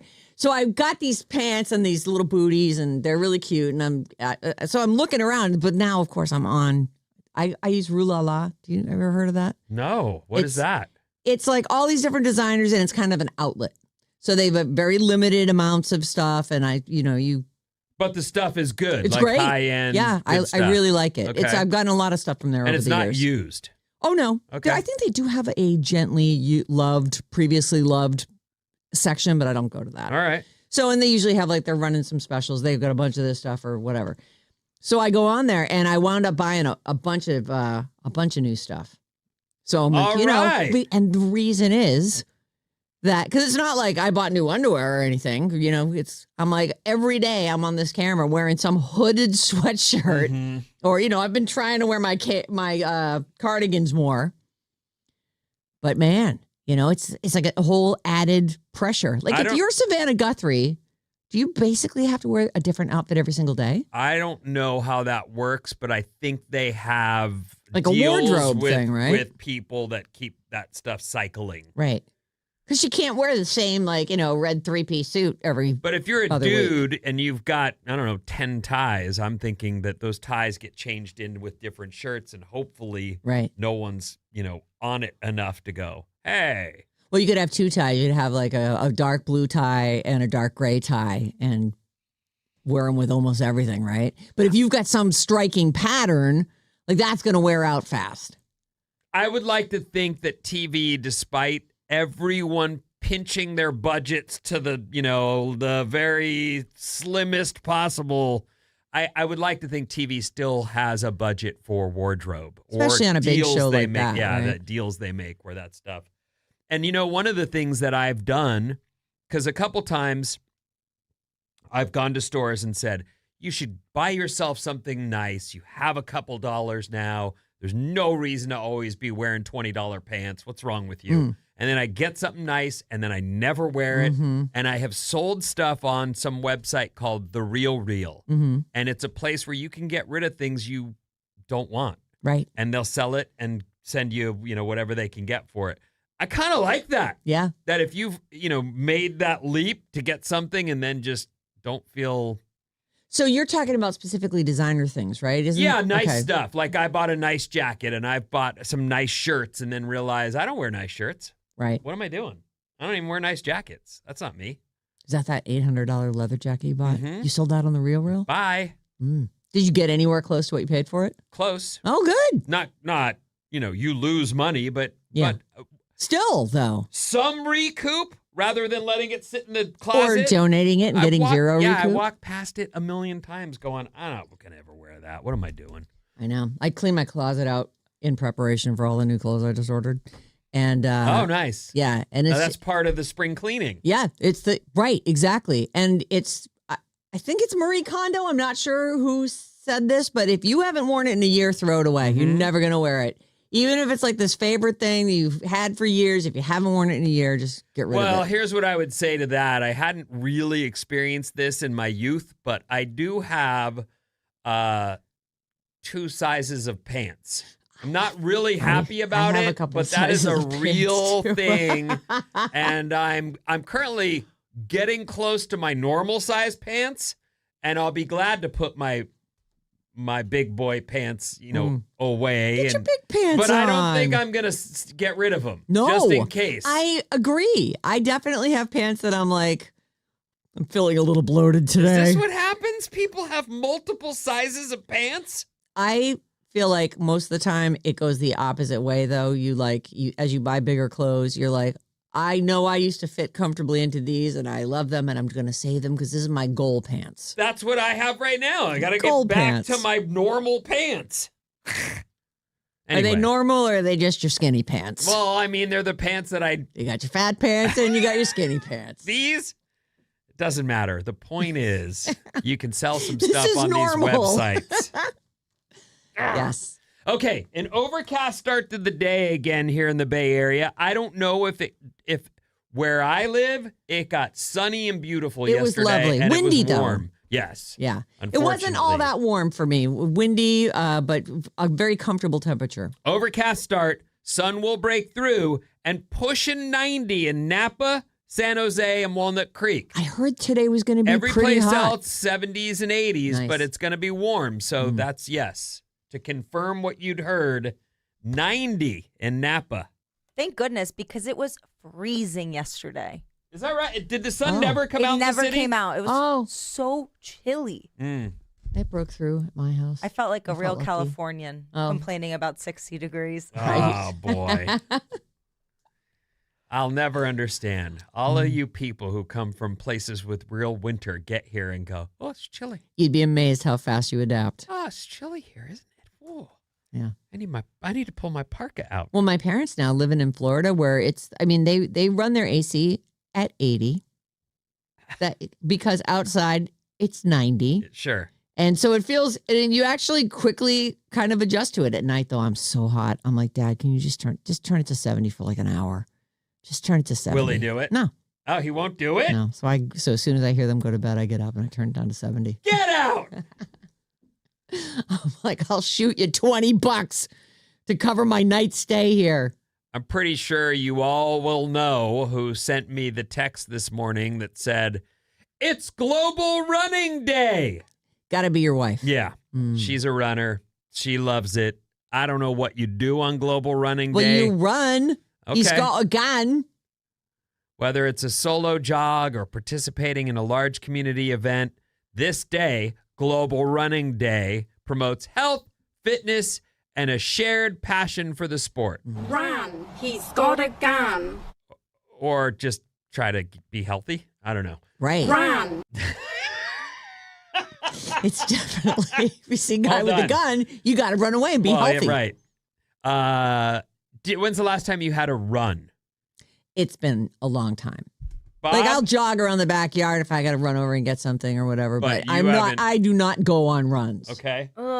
Theoretically, I like to do a quarterly 5K, but I've missed the last 2 quarters. Uh-oh. So October, I think, was the last time I ran. Oh. Oh, you don't really train for it? You just go out and do it. Yeah, I just go out and do it, and then complain about my calves for the next week. Yeah, Okay. yeah. Well, running. It's a lot. Maddie, you a runner? You used to do triathlon. I used to run a lot, but 2 fake hips, I'm not allowed to run. But Oh, I they do run to told the you parking no. garage all the time when I forget my phone. So I do get a little. I thought you were run saying in. that the hips are all better now. They're you, great. you run and play tennis. I play tennis, but like actually going out for the kind of running I used to do, like 4 or 5 mile, 6 mile runs. None of that. And it's too much on your hips. Right. Do you think about swimming ever? Oh yeah, I love swimming. Swimming's like great for, I would think, if you want to have low impact. Yeah, that and biking. Running makes me so hungry that it's not worth it. You know? Wait. What? For weight loss. What? Like, it's like I compared to all the other working out I do, when I'm in a running phase, I'm a lot hungrier. So I'm eating a lot more. Isn't that good? No, because I'm trying to run to lose weight. Oh. She's trying to run away from her old self Oh. and get back to her normal pants. That's right. Run. Yesterday was the day we all voted. The primaries, though, are the primaries, the actual votes in November. But we do now have, and they're saying all the votes aren't counted. It's not official. Right. It looks like for Republicans, Hilton will be your rep and Becerra will be the Democrats' rep for the runoff in November for the governor's race. And then Weiner and Chan appear to advance in a race to replace Pelosi, which is an interesting thing. We haven't. She's been in there forever. I can't remember a time when she wasn't. I know. So her and Feinstein, that was. And she's out up now, mm-hmm. so there's some turnover. Is this the Weiner who had the Weiner scandal, or a different Weiner? It's got to be a different Weiner. Anthony. It Weiner might even be Weiner. I'm not sure if I should say. I like Weiner. Yeah, well, I understand that. But anyway, there's lots of Wieners out there. I think this guy's Weiners. been a local. This is Scott. Yeah, he's been a local around here for a long time. He's had a lot of different things in the city that people have liked and not liked. You know, he's been very active. But he hasn't had any scandals that I'm aware of. Not that I know of, no. Certainly not name related. Apparently, I was going to say, that's a tough last name to grow up with. Right. Whether it's Weiner or Weiner. But I haven't heard anything about him pulling a "you want to see my mole" kind of stunt. You know. Yeah. Well, let's hope not at all. Yeah, we're thinking of Anthony Weiner. Yeah. Who resigned from Congress. Yes, that's the guy that was married to a lady that was, okay. And he tweeted out pictures of himself. Yes. And then he got in trouble again with it. Like, he's someone who just... And what was his nickname, too? It was great. Like, it wasn't Captain Underpants. Carlos Danger. There it is. Carlos Danger. That was his... like his online handle or something. Yeah, he was married to Huma Abedin, who worked with Mrs. Clinton. Yeah. Hillary Clinton. Yeah. Couldn't find the name. Anyway, so it's in the Merc News, probably in the Chronicle as well, but there's still a lot of counting to be done. I'll bring you the final results as I see them. Okay. Let's see here. This story's weird because I realize on eBay, which still exists, I'm surprised by it, but it does, that people can sell anything. And I know since I've brought it up, you've said that you weren't really on eBay when you were bidding on things. You were on something else. You bid. Which I'm sure is gone. I remember being in the office with Sarah. This was back in the old building, the original building in the Embarcadero Center. And Sarah would be on the computer clicking away, trying to win something. You know, he says it's like I did it every day. I think I did one thing. I bought a violin, which I thought I got a good deal on, and it showed up. It was basically made out of cardboard. And I'm like, okay, so that's no good. But yes, I trolled that site a couple times. I don't want to be defined by it. Too bad. That's my only experience in watching someone do this. But I do use eBay. I've definitely, because it's become more of a shopping place now. Yeah, you don't tell really you the have to truth. bid. You don't have to bid. Oh. You can just buy it now. There are things that are specifically like they're trying to get the highest bidder, but most of it is like buy it now. Here's the price. Would you say it competes with something like Etsy now? Etsy's more stuff like that people make. Yeah. I mean, there are vintage things on there. I've bought stuff on there, but it's more so crafters and artists selling and their craft stuff. supplies and stuff too. It's the story here goes, this gift or item is for a diehard McDonald's fan. Now, I don't know that. I know there's that one guy who's only eaten Big Macs every day of his life for however many years. And okay. And his cholesterol is well in hand. Well, I don't know. I don't know either. Yeah, we don't. I can't remember what I thought the whole story was, though, that he had one every day and then his doctor was like, yeah, no, you can keep going with that. But maybe it was the exact opposite of that. Yeah, I don't remember exactly either. But I just know that, for example, there are really big McDonald's fans. Do they want this, though? Okay, what is it? It's a one-of-a-kind vintage Ronald McDonald statue from the 80s. Ronald is kneeling and staring straight ahead in what they're calling a pretty creepy way. Kneeling. I'll show it to you in a second. Okay. It's been vandalized, or they say desecrated, by some heavy metal fans. So it's got Anthrax written on its back. Also the initials DRI, which I believe stands for Dirty Rotten Imbeciles. They're all bands. Okay. They've listed this kneeling Ronald McDonald statue that's been vandalized for $2,500. Now, you can post anything. Sure. That doesn't mean someone's going to pay for it, but I assume there's a market for... Okay, so he's squatting on his feet. Okay, so this is... This is not the vandalized one. That's an old one that hasn't been... I see it at the top. Is that it? I'll show it to you right here. Okay. Yeah, that's that one. So it looks like he's in the same position as the other one, but this one has been painted all over. I think that would make a fine piece of garden art. I think it's cool. You do? It is kind of cool. I think it's sick. Is it sick in $2,500 worth of sickness? Yeah, I'm not paying that for it. But if you collect weird stuff, then yeah. I like that they have it on what looks like the corner floor of a basement. It's very Blair Witch in the corner guy, you know? Ronald McDonald's a clown. Clowns are objectively scary. So this really feels right. This is Ronald in his true form, I think. So I'm looking at, there's all these different poses of the Ronald McDonald statue. I guess maybe did they put them in the kids' play area or? I don't know. You know, I grew up with Bob's Big Boy statue. Do you know Bob's Big Boy? And that was something, that was like the restaurant we went to when we were going out as a family. Okay. Even though it was really just burgers and fries. It was called Bob's Big Boy? Bob's Big Boy. In the Midwest, we have Big Boy, and there's a big statue with a guy with like red and white overalls. Yeah, it's the same guy. That's Bob's Big Boy. Oh, it's just called Big Boy in Michigan. It's he's got the hamburger on a tray up above his head and the little pompadour. The pompadour, exactly. I have friends who have really debated seriously stealing one of these. That is a thing. It is. Yeah. Absolutely. Anyway, I mean, that was sort of, I'm familiar with that. I didn't know there was a Ronald McDonald statue, market. Right.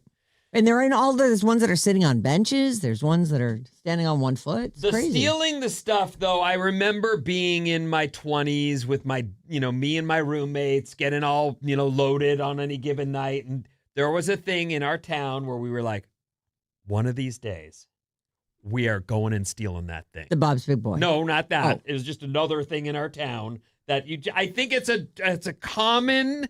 It's a useful indiscretion. Yes, a common thing among people who have nothing better to do. The devil makes work for idle hands. After a few drinks, everything makes sense. Seems like a good idea. Shouldn't we? Is tonight the night? We got to take a break, Vinny. Wait, I'm not. I'm sorry to say that we've got bad advice. Not bad advice. Bridge the Gap coming up next. One of our things. All right. See you in a second.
Got Alice, 97.3, Sarah Vinnie, Alice's morning show. It's Wednesday, and it's 8:07. I think it's pretty much time for Bridge the Gap. Talking about my generation.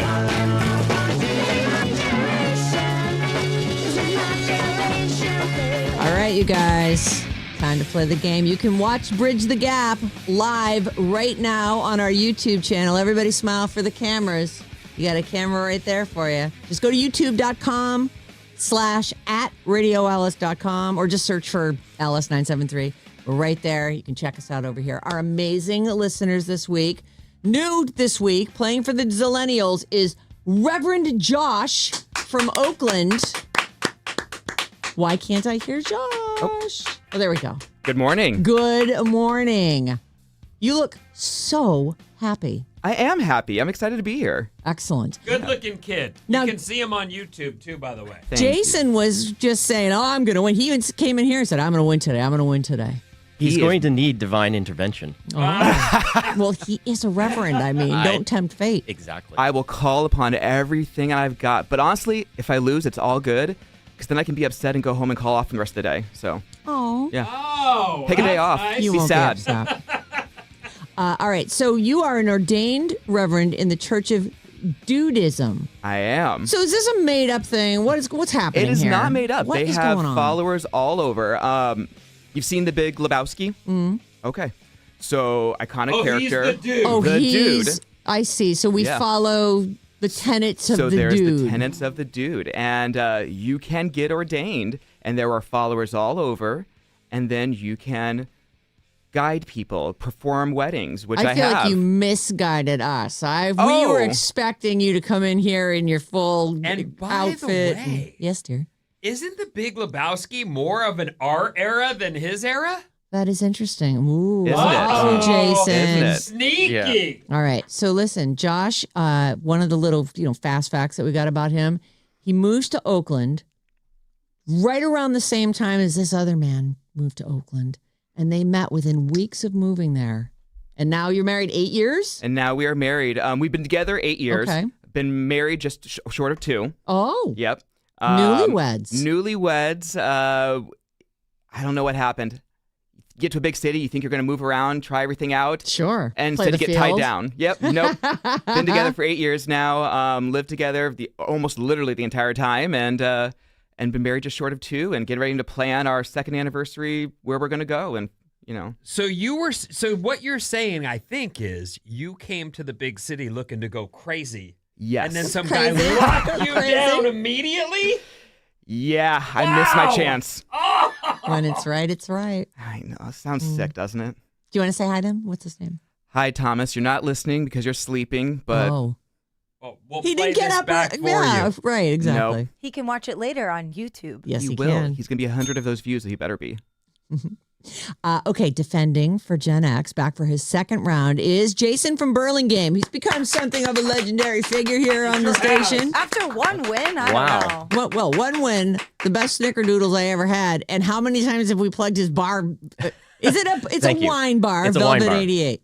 Velvet 48. Velvet 48. Tell He the just story. told it Yeah. to you. Tell Go me ahead. the story behind this. Why Velvet? So velvety wines, kind of easy to drink. You don't need a lot of food, and we're not a full-blown restaurant. We have cheese and charcuterie and pizzas and snacks and things like that, but we're not a full-blown restaurant. So I wanted the wines to be easy and smooth and velvety. And then the 48 is the year my mom was born.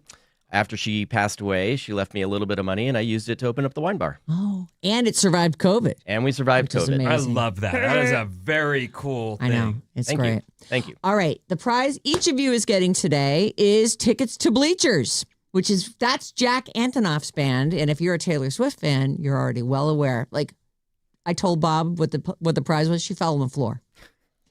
I want to go. I heard he's supposed to maybe be coming in for an interview on Live 105, so I'm going to try and be around that day. But my wedding's in September when the concert is, so Uh-oh. everyone send good vibes. All right. So you're getting tickets for Bleachers at the Greek in Berkeley in September. Okay. Everybody ready? Let's go. Here's how it works. Gen X will ask the Zillennials questions that anyone in Gen X should know the answer to. If the Zillennial player answers correctly, they get a point. If they don't, The player from Gen X will get a chance to steal, so don't shout out answers. Just wait till it's time. Then it's the Zillennials' turn to ask a question. We'll go back and forth asking questions between the generations for 5 rounds. I think we went first last week. Okay, I'll go first. So here we go. First question is to Gen X from the Zillennials. Jason. Bring it. Let's go. In what year did Britney Spears shave her head? Oh. He looks flabbergasted already. I told you my questions were hard today. I thought you play When Did That Happen later in the show. Normally we do. Yeah, thanks. Okay, so Britney shaving her head would have been probably, let's see, she was real big in the early 2000s, but then she had a little bit of a, all right, I'm going to go 2005. No. Oh. I thought she was disappointed because he got it right. Can you steal? I'm picturing this, and I'm like relating it to when I remember being in school and thinking like, oh my gosh, I just saw this, but I'm struggling on the time. I'm going to go 2007. So close. It was 2008. Oh, you guys, right. really close. That was when she was God. attacking the car with the umbrella. Yeah. and- That picture, so... I remember. Oh, that's iconic right there. Okay, no points assigned in the first round. All right, this one's for you, Josh. All right. Who did a tour of malls across the U.S. singing her hit song, I Think We're Alone Now? Gosh, you guys did start off hard. Okay. Doesn't seem to be anyone around. Oh, he knows it. Think we're alone. Can you picture her face? Oh, gosh, it's just a mash of names in my head right now. The only name that's popping up, and I'm not even remotely confident, but we're going to go with Cyndi Lauper. No, I'm sorry, that is incorrect. All right, for the steal, Jason. Wasn't this the album cover? Oh, This is the Maddie's album. saying yes. I didn't get that deep into this question. I don't know what the album cover looked like. All right, who was it? Tiffany. Tiffany is the correct answer. For the record, I didn't get that one right. That's a hard one. Right Well, out. you did say Debbie Gibson, and I feel like the two of them are just like of the same time. I think they both did mall tours where they would just stand up in a mall with a recording and a microphone. Crazy. All right, it's you guys' round. All right. Next question from the Zillennials to Gen X. Finish the commercial lyric. Get connected for free. You did say these were hard. Connected for Do it again. Get connected for free.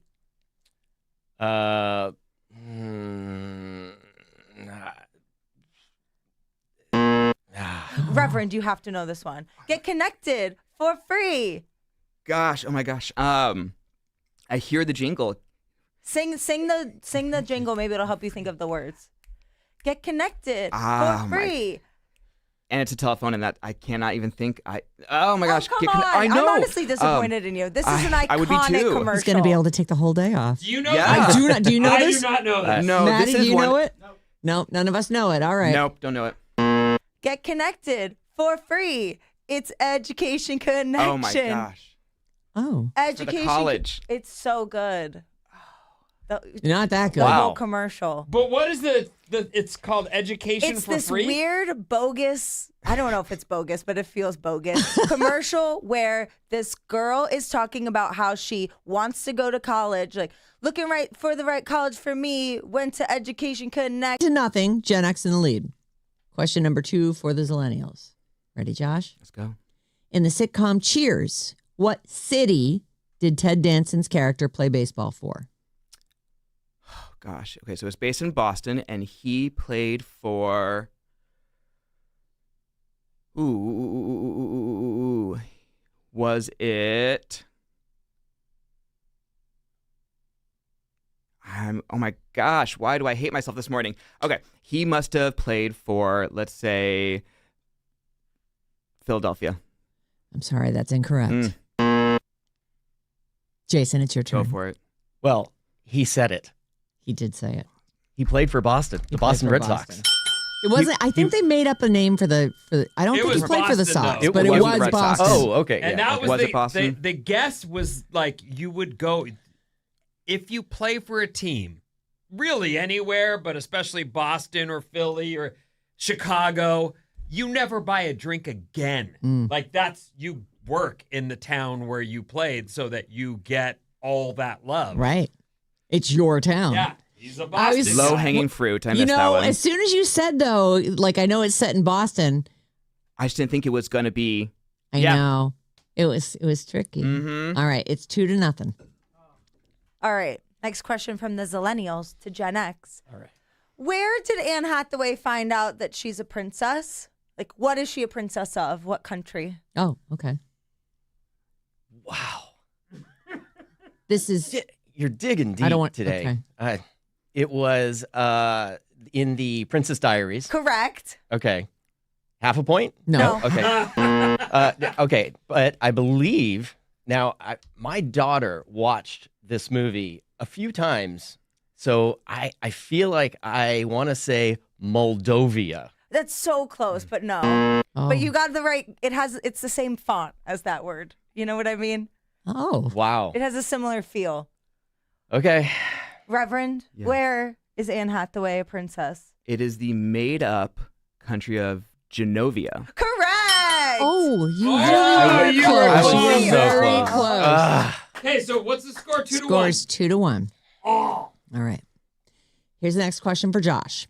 What collectible cards had characters on them like Upchuck, Junk Food John, and Disgustin' Justin? Was that the garbage pail? It was. Okay. Yeah. I knew that too. Yeah. You know, that one I thought might have bridged the gap. Toys. Like that stayed yep. around. Mhm. Yeah, because that was huge when we were kids. I but we never didn't knew have it. much. 2-2. All of a sudden, out of nowhere, we're tied up. Okay, here we go. Okay, this one's tough. Like the you're other not gonna ones know weren't? this one. They've all been pretty tough. Yeah. Honestly, don't even try. What is the slang term for a lone wolf male who is self-reliant, does his own thing without following the crowd? A lone wolf man. Say the whole question again, please. It's a slang term for a lone wolf male who is self-reliant, does his own thing, doesn't follow the crowd. I'll give you a hint. Okay. You've heard of an alpha male. I was about to say. I was about to say alpha male. Yeah, that's what It's not alpha male. that was going to be my guess. I had okay. And this is a slang term. Mm-hmm. Is he a beta male? No, that is a thing, but that's not this thing. Oh, okay. Good guess, though. Thanks. Reverend? The slang term for a lone wolf male who's self-reliant, does his own thing without following the crowd. I feel like I was going to go with Alpha too, and if it's not that, I feel like the only other alternative You is to could go to guess the Alpha. end. Go ahead. Nope, I'm good. I'm going to go to the opposite of the spectrum and say Omega. Oh, no, it's Sigma. Oh, Sigma. Okay. I don't know that. This I is don't know that this either. is really a Gen Z one, so just thought I'd bridge the gap a little bit. It's good. Okay. We're tied 2-2. Oh boy. How many Next- questions left? 2 questions each. Okay. I think I only have one more. Right. I have 2 more. Okay. So there's 3 questions left total. What was the name of the multicolored 80s style Swiss watch that every kid needed strapped around their wrist? The name of the multicolored 80s style Swiss watch that every kid needed strapped around their wrist. Yikes. It had to be an 80-color Swiss watch. How about the rainbow Swiss watch? That is incorrect, but solid guess. All right, Jason, you got this? You know it almost just flew out of your mouth, right? I know. Swatch watch. Swatch watch. That's the it. one. Everybody had a swatch. I had like 5 swatches. It's an ugly name. Swatch. It's a Swiss watch. And in Swatch. some cases, people wore 2 at once. Oh, yeah. Like that had become a You'd go thing. up your arm with them. Are they in different time zones? No, they were all just different styles. Like the bands had they were very 80s styles. It was like if Max Headroom had a line of They were not watches. super expensive. No. So you could collect a few of them. All right, last question. From the Zillennials to Gen X, what Disney Channel show did Zendaya make her debut on? Oh, okay. It's a dancing show. Correct. It was a dancing show. Oh, boy. And wow. let's see. And she was with that other girl, woman, Bella Thorne. Bella, who went on to a different career. Very Well, different. Yeah, I'll very tell you different something. career I have after no that. idea about any of this stuff. And it was I know it. I want to say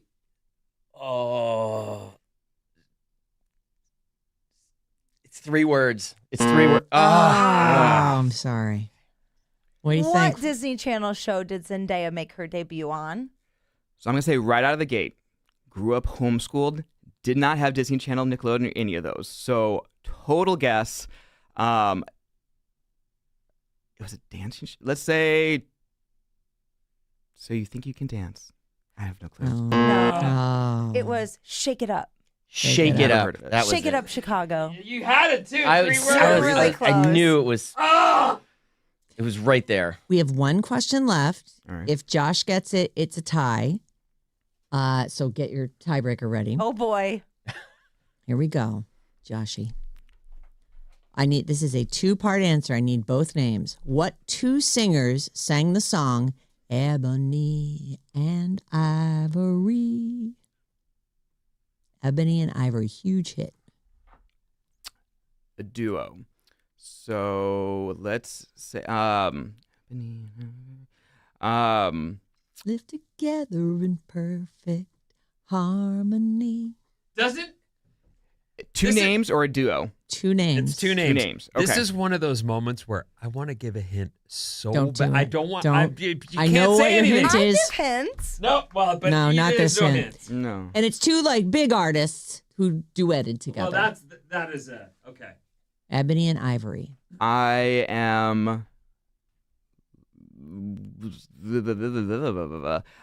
going to go with Lionel Richie and no one. Oh. You were on the right track.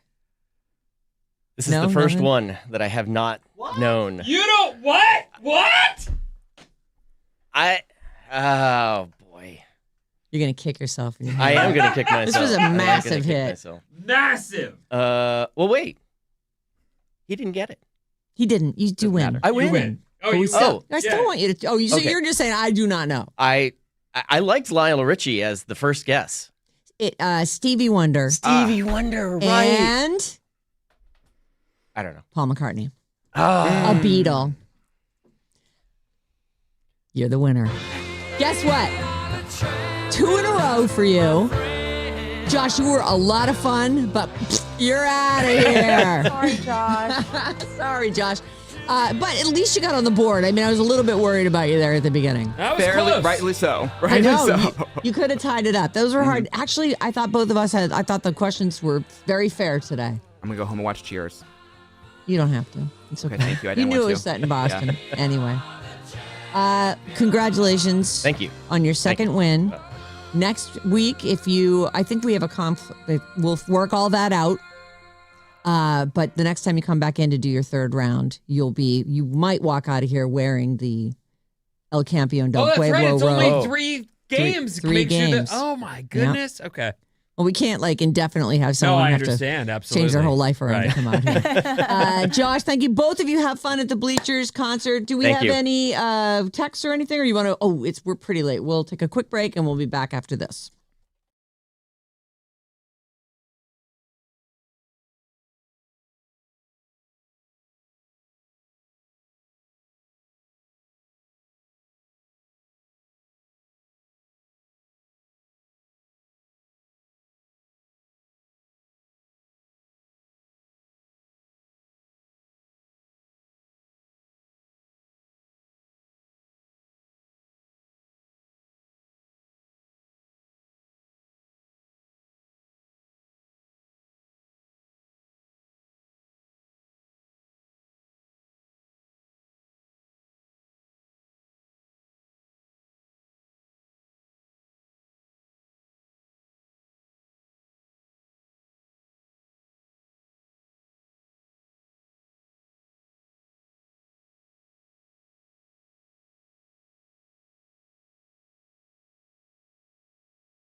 Boom, boom, bum, bum, bum, bum, bum, bum, bum, bum, bum, bum, bum, bum, bum, bum. Alice 97.3, Sarah Vinnie, Alice's morning show. Very exciting round of Bridge the Gap. If you missed it, you can check it out on our YouTube page. It was really fun. It was a good time for all.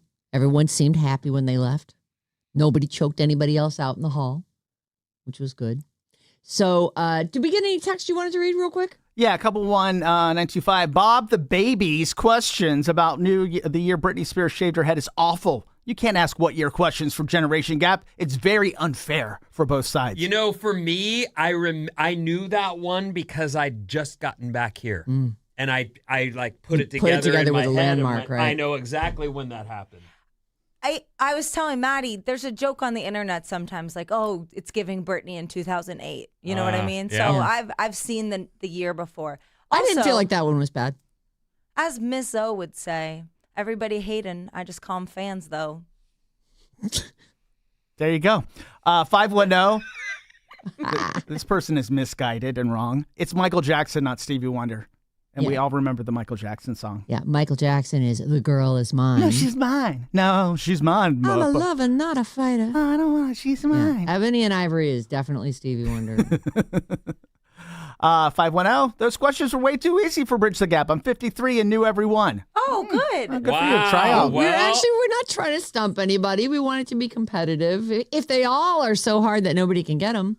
It was actually a pretty low-scoring game this time. 3-2, I think, was the Those final. were definitely my hardest questions, I think. They were as hard. a group that I've done. But they were gettable. 510. Hey, Maddie. By someone. Fun fact. Tiffany used to do free summer concerts at the Santa Cruz Beach Boardwalk on Fridays. I was team Debbie Gibson, though, 100%. Electric Youth. I bought Electric Youth perfume for a girlfriend and everything. Oh, yeah, I was definitely team Tiffany. Yeah. Tiffany. that is. If I was on a team. How old are you? I am 52. You're not that much younger than me, but I don't have any of those memories. Like You weren't It's a little listening to difference that. between being in middle school and you were like getting out of high school. You do a lot of different, it's a lot all right. of change there. But Tomorrow, 6 a.m., get your next assignment for Bob's Movie Club. What's up, everyone? This Alice Report is brought to you by Pick Your Day Tickets for Outside Lands. All this week, listen at 9:05. That's while we're still on. That's it's less right than a around, half hour yes, from it's now, very yeah. soon. Also at 12:05 with Mason and 5:05 with Jane. Listen for the code word to win a 4-pack of single-day Pick Your Day tickets to Outside Lands, starring Charlie XCX on Friday, The Strokes on Saturday, and Rufus Du Sol on Sunday, and so many more bands. You might, by looking at the days, you might even decide, you know what, I'd love that headliner, but this other day is chock full of it. Yep.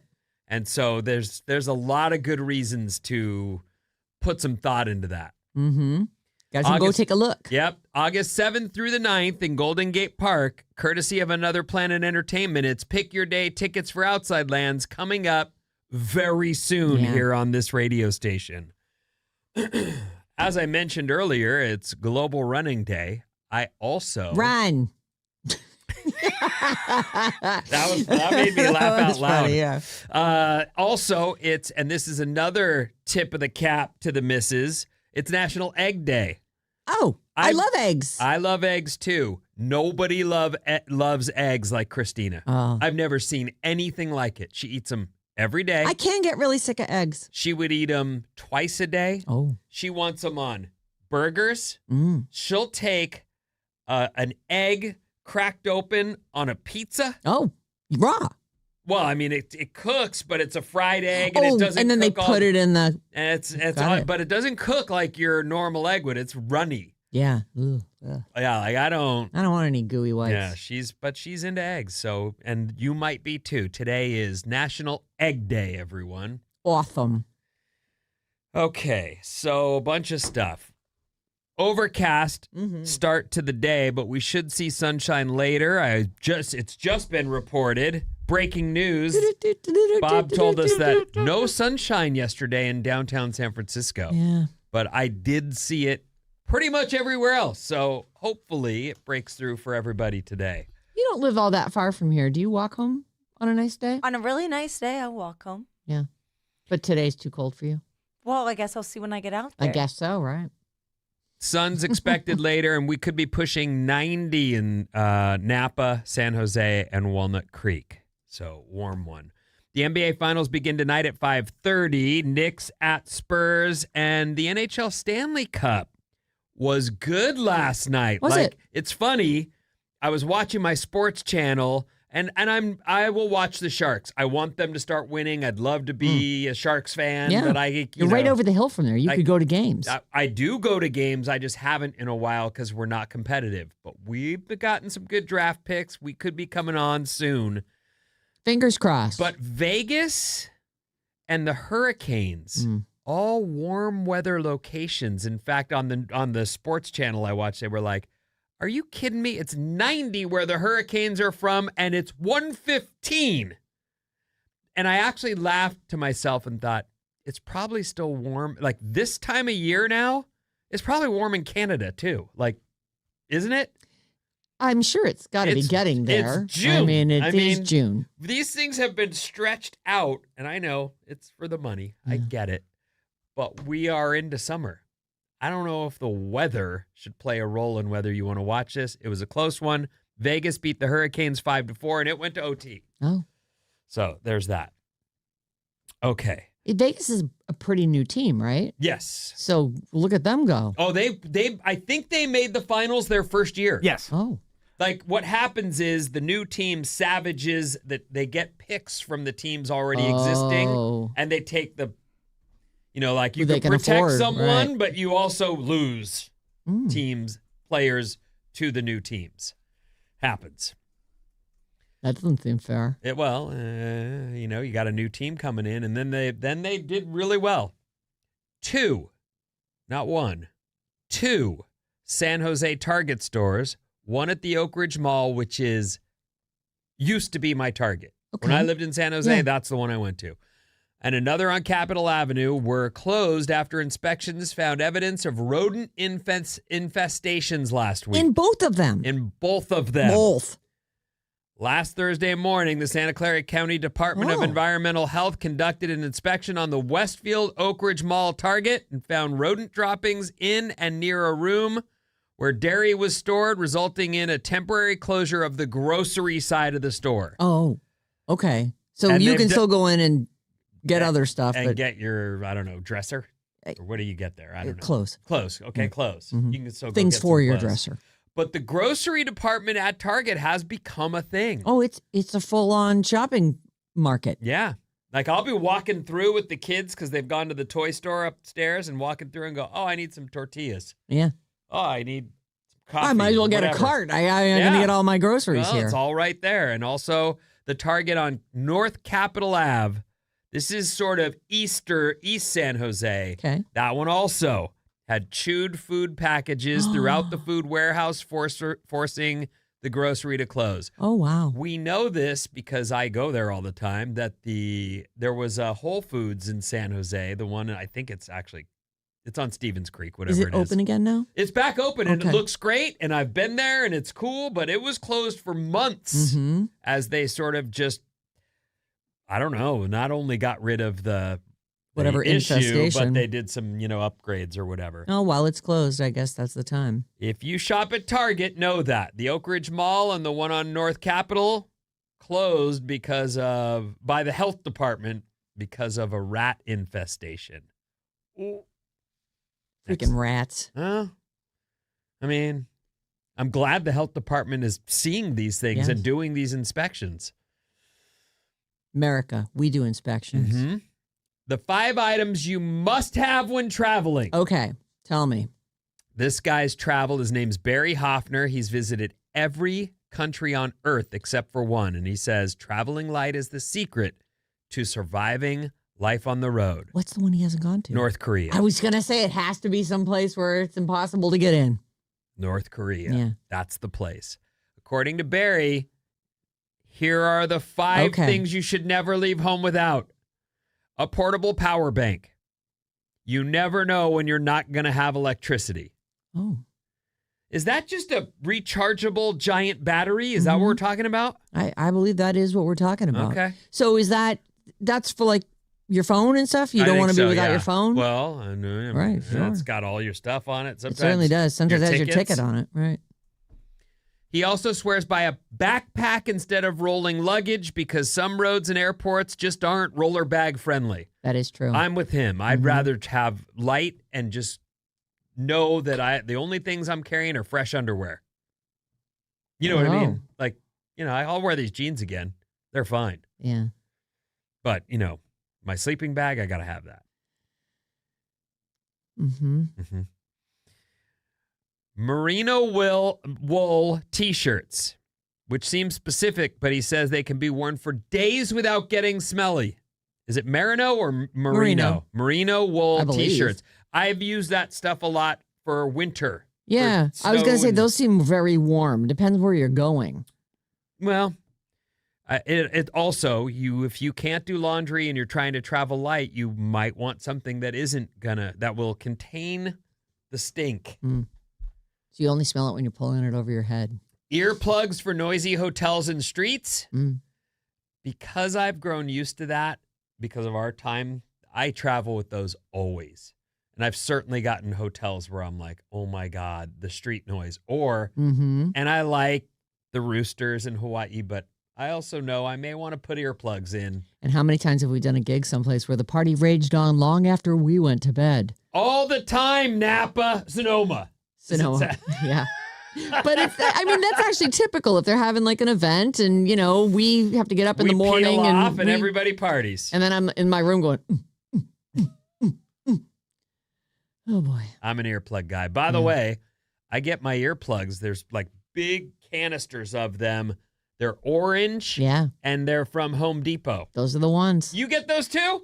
Well, John gets them. Yeah, that's what I get. But I always run out there. It's like reaching into a candy jar. Just do that, put it into a plastic bag. According to a travel expert, these are the things you need. A portable power bank, backpack instead of rolling luggage, merino wool T-shirts, earplugs for noisy hotels and streets, and lastly, and most important, Starbucks instant coffee packets for when there's an emergency. Oh. All coffee addicts know what he's talking about. Yeah. I told you I had my first day in probably 40 years without a cup of coffee last Friday. And you got a headache. I couldn't, I'm like, what is wrong with me? Like my head's pounding and I'm so tired. I'm like, oh yeah, I didn't have coffee for the first time in forever. But even if I'd had those packets with me, we were in a hurry in the morning. We got on the plane. Knew I was going to sleep. I didn't want to drink coffee. Blah, blah, blah, blah. I love this. This is not it's related to the previous story, but it's not from the same person. Here's a weird travel habit that people are obsessed with. Oh. And I do this. Okay. Wherever you go to their grocery store. I do that too. I love that. The latest viral travel habit is low cost, easy to try, and gives you a better feel for how locals actually eat, shop, and live. I love it. But we always call milk now because apparently, I think it's spelled MJLK in Iceland. I'm like, oh my God, look, milk. So we always call it milk. You got any milk over there? Milk. But that's the funnest thing. Like Japanese grocery stores are insane. They're so colorful and everything is just, it's foreign. And to for you. those of you out there who have not traveled, like I'm not well traveled. I've been around the United States and I've been down, Mexico and Nicaragua. Yeah. But you can also do this in the towns. So if you go to Little Italy or if you go to Japantown, they have real grocery stores there that cater to the people who live and want the stuff they're familiar with. You can go into those stores and get the same kind of, what are the people eating?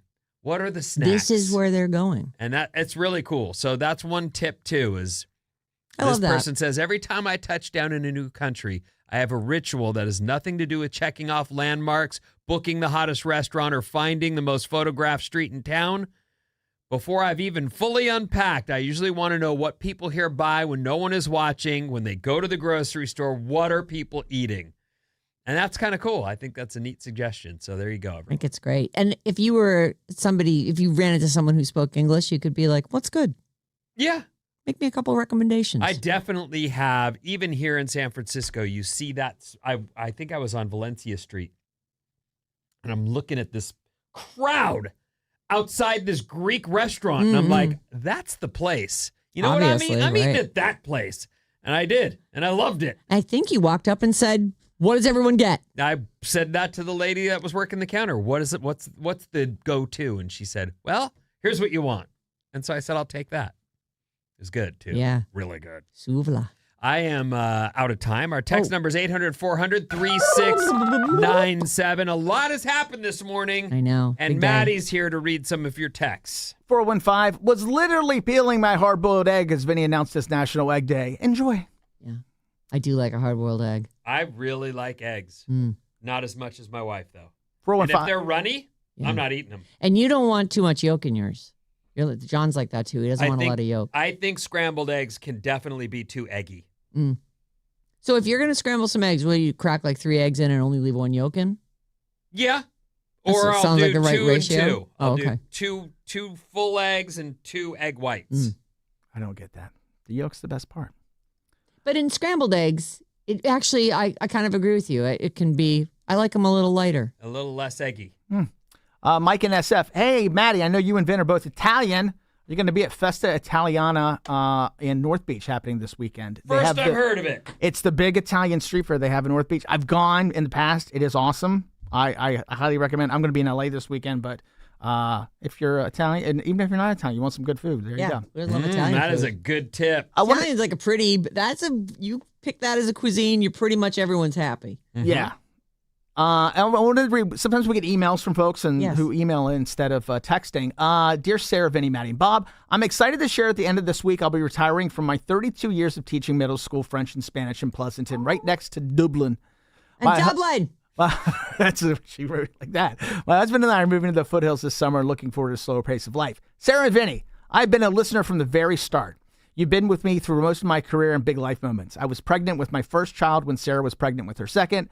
I've been to a few live secret shows. My first one was in Pacifica where Vinny had his fake pregnancy belly. Oh. Yes. So fun. And my kids have looked at those pictures and love them. That is so fun. Thank you for being a constant in my life over all these years. I will continue to listen via the Odyssey app. You guys are the very best. Sending lots of love and appreciation from Marianne in Pleasanton. Marianne, congratulations. have That's an huge. incredible retirement. Good for you. Yeah, That's amazing. You want to email Sarah and Vinny at Odyssey? That's spelled AUDACY.com. You can email in. I'd like to think I don't have to say this, but I'm going to say this anyway. You know, I still remember teachers that I had. I remember their names. I can see their faces. And I think that you've left an incredible legacy behind. I want to believe that you've left an incredible. That is so rad. I know. That there's kids out there in the world living their lives and doing their thing and remembering Marianne. You're right. Très bien, Marianne.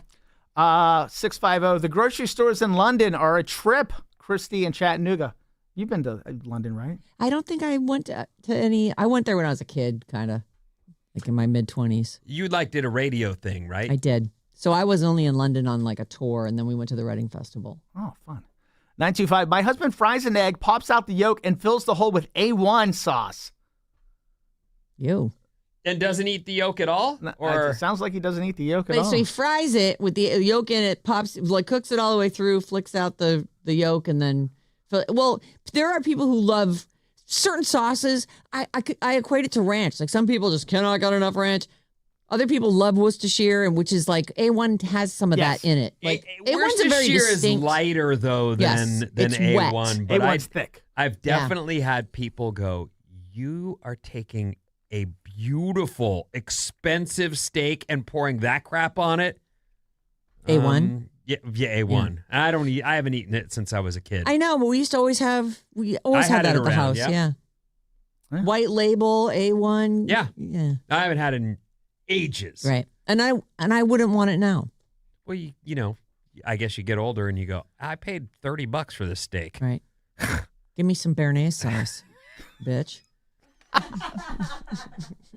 Béarnaise, bitch. I don't think I've ever said that. But I like that it. was my first time. I may use it again. It felt pretty good. It felt all right. Monsieur, please. What's coming up in the trash, Sarah? Pick your day tickets to Outside Lands after this.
Alice, 97.3, Sarah Vinnie, Alice's morning show. Pick your tickets for Outside Lands. How about it? Here's how to win. Take this code word, GOLDEN, GOLDEN, to radioalice.com, and you could win a 4-pack of single-day Pick Your Day tickets for Outside Lands. It stars Charlie XCX on Friday, The Strokes on Saturday, Rufus Du Sol on Sunday, and each of those days, there are multiple other stages and a million other bands. It is a whole experience. It's happening August 7th through the 9th in Golden Gate Park. The code word this hour is GOLDEN. Enter it in at radioalice.com, and then 1205 Mason has another code word for you. It's 4 tickets? It's a 4-pack of single-day tickets. You and 3 friends. Yeah, you're bringing a party with you. It's That's incredible. really rad. I know. It's great. Danae, everyone. Our promotion And those stud, bleachers Danae. tickets that she got rules. for our competitors Absolutely today. Incredible. the best. And I All hope right. she goes on Survivor and wins. Oh, my God, me too. This hour's code word is GOLDEN. It's all courtesy of Another Planet Entertainment. You can call or text us anytime at 800-400-3697 and email us when you have a moment, Sarah and Vinnie at Odyssey.com. If you were listening to Bridge the Gap today and you were like, I know all those questions, you should please come in here and do battle. Tell us which generation you want to play for and give us your phone number. Email us, and we're looking for, definitely could use some more Zillennials. Okay. So if you're a Zillennial. Perfect. 20s and 30s. Yeah, send us an email. Sarah and Vinnie at Odyssey.com. Okay. Okay. This, I just saw this. Breaking. You know the mayoral race down in L.A.? Spencer Pratt is running Spencer from Heidi and Spencer. Let me guess. He won. Well, he got second place behind the actual current mayor, Karen Bass. So he'll be in the runoff. He'll be on the ballot in November. He will be. Okay. Yep. Well, they say, let's see. So Karen Bass must be a Democrat and Spencer's running as a Republican? I actually don't know. Yes. It's not. I don't think you have to pick a. You don't have to declare. He did run as a Republican, though. Okay. Did he? Yeah, I don't see that much other. I mean, obviously the vote happened yesterday, but it does look like he got second place in the primary, so right behind Karen Bass. So he is definitely going to be on the ballot. He's got all that time till November to get a campaign going and figure it out. And I only know him from the stories you've done in the Celebrity Trash. I never watched that show. I remember you for a long time you were talking about how much money he wasted on crystals. He bought 302 crystals for $300,000, and they were like, I don't know, chest high, and they were like, they marked the entrance to his home or something. I'm like, oh my God, what a waste of money. Irresponsible spending might come up in a debate or two. Certainly might. But yeah. He's had to tighten his belt a bit since then, so maybe I imagine he has. I would say, though, that him having been a fire victim is an important thing. Like, I could see why someone would go, well, I'm not voting for that clown, no. But I could also see someone saying, that guy's going to fight for us to get some kind of affordable fire insurance. Yep. Like, we just can't live like this. If you're anywhere near some trees, your fire insurance, they'll either drop you or they'll triple it. Right. Which is what happened They'll to say, us. I'm sorry, your place is uninsurable. Yep. I watched an interview with him on CNN and was expecting the worst. The idiot. He actually came off like he knew what he was talking about. I wouldn't vote for him, but I do see why people would vote for him because he does have his rap down. He's definitely got, his pulse on what people were mad about the life in Los experience, Angeles. like directly, his house burned down. Yep. One person put it, though, in the news this morning. They said he's big on issues, but not on solutions. So, Right. he knows what issues are out there, but he hasn't really put up any solutions. He does sound articulate and not like an idiot that I thought he might. When you do well in a primary and you have a chance to win, there's a machine that starts to work for you. And, people who groom you and you do mock debates all the time and you get advisors, and there's a election committee and a whole, usually if there's a groundswell of support for you, you can put a little group of action people in place.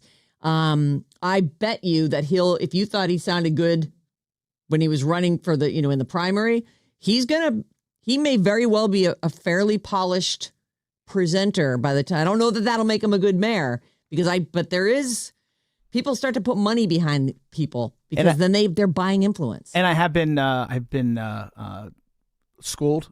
He is a registered Republican, but he did run as an independent. Okay.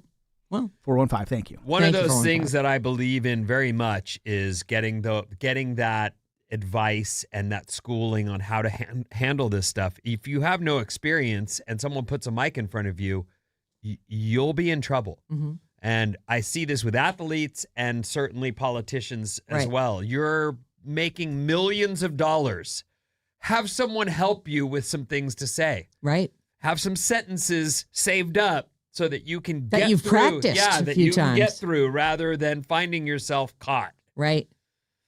You know, it's I don't know how to feel about any of this stuff anymore. Like, I don't really like celebrities as politicians, but you're not wrong.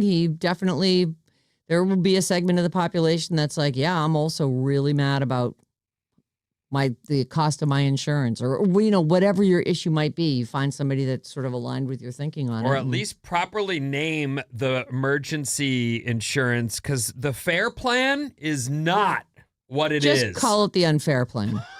Just call it what it is. Absolute robbery is what it is. The money stealing plan. Yeah. Benson Boone. How's he doing? He's beautiful. He is going to Taylor's wedding, it looks like. I actually have a little bit of info about Taylor's wedding. Did you see the date? Doubt it. I saw the date.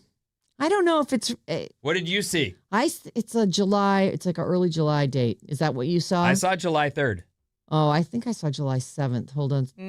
Oh, no. Yes, that is the date that I have. I saw July 3rd. It says the timing works for Benson. The wedding is planned for July 3rd. Benson's next scheduled performance isn't until July 7th, so that would give him a window where he could go. He opened for a bunch of dates on the Eras tour, and apparently they got pretty close. So she's great with young artists, and I think that's a really big deal that someone who's made it brings along artists that could use the help or the exposure. So the last I had heard was that she sent out a not a save the date, but a save the summer email to everybody that she was considering. It is actually sounding like it might be smaller. Rhode Island is saying, we got nothing for you. Either they're all being really good and tamping that down and not telling anybody anything, or I don't know. Not if somebody millions of dollars are going to be spent in your state, including all of the rich celebrities that will be turning out for this. I would find a way to not spill the beans. Yeah, except that, when you make $50,000 a year working at a hotel, I got you. And I understand. TMZ is like, yeah, we'll give you $10,000 if you can give us all the info that you got. And you can stay anonymous. I've been interested in, I just read this morning. Did you see how everybody with any kind of a connection to Taylor is being asked about whether or not they've received invites? Yes. And whether or not they're keeping the secret the same way I think that someone else, some state might. It's weird to see someone get put on the spot, like Miles Teller. He's put on the spot. Have you gotten an invite? And he's like, nope. Yeah. Did he get a save the date, though? I think him and his partner, I don't know her name, but Kelly. They've been shut out, is what it looks like to me. The same way that Blake and Ryan are shut out. What do you think? You're the Swiftie. It's impossible to know because she's playing 3D chess and we're playing checkers. Yeah. Did Benson say in an interview? Did Benson Boone say in an interview that he's going? No. Or where is this news even coming from? TMZ. Okay, well. Sources familiar with the guest list tell TMZ that Benson scored an actual invitation. I've also heard that she's calling people to invite them, not sending. Oh, that's right. Anything. Remember we said, how you rank if Taylor called you or one of Taylor's people called you to say, save the whole summer, please. We'll let you know. We'll give you 24 hours advance notice.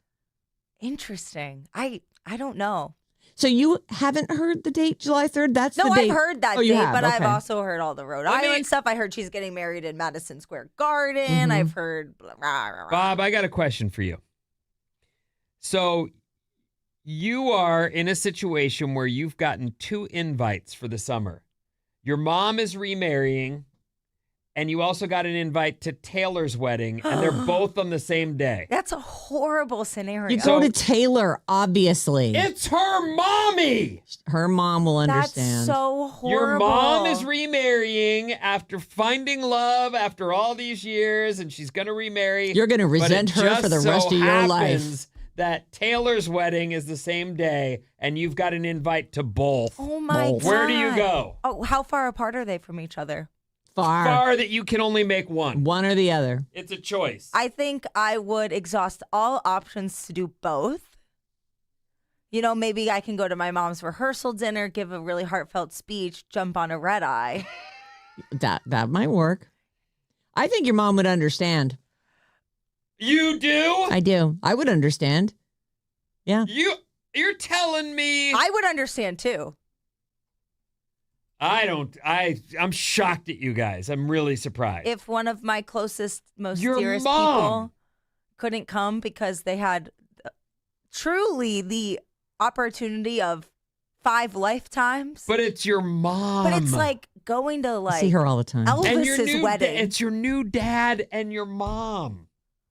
My new dad. No, You know what I'm I'm too saying. old for a new dad. No, you're not.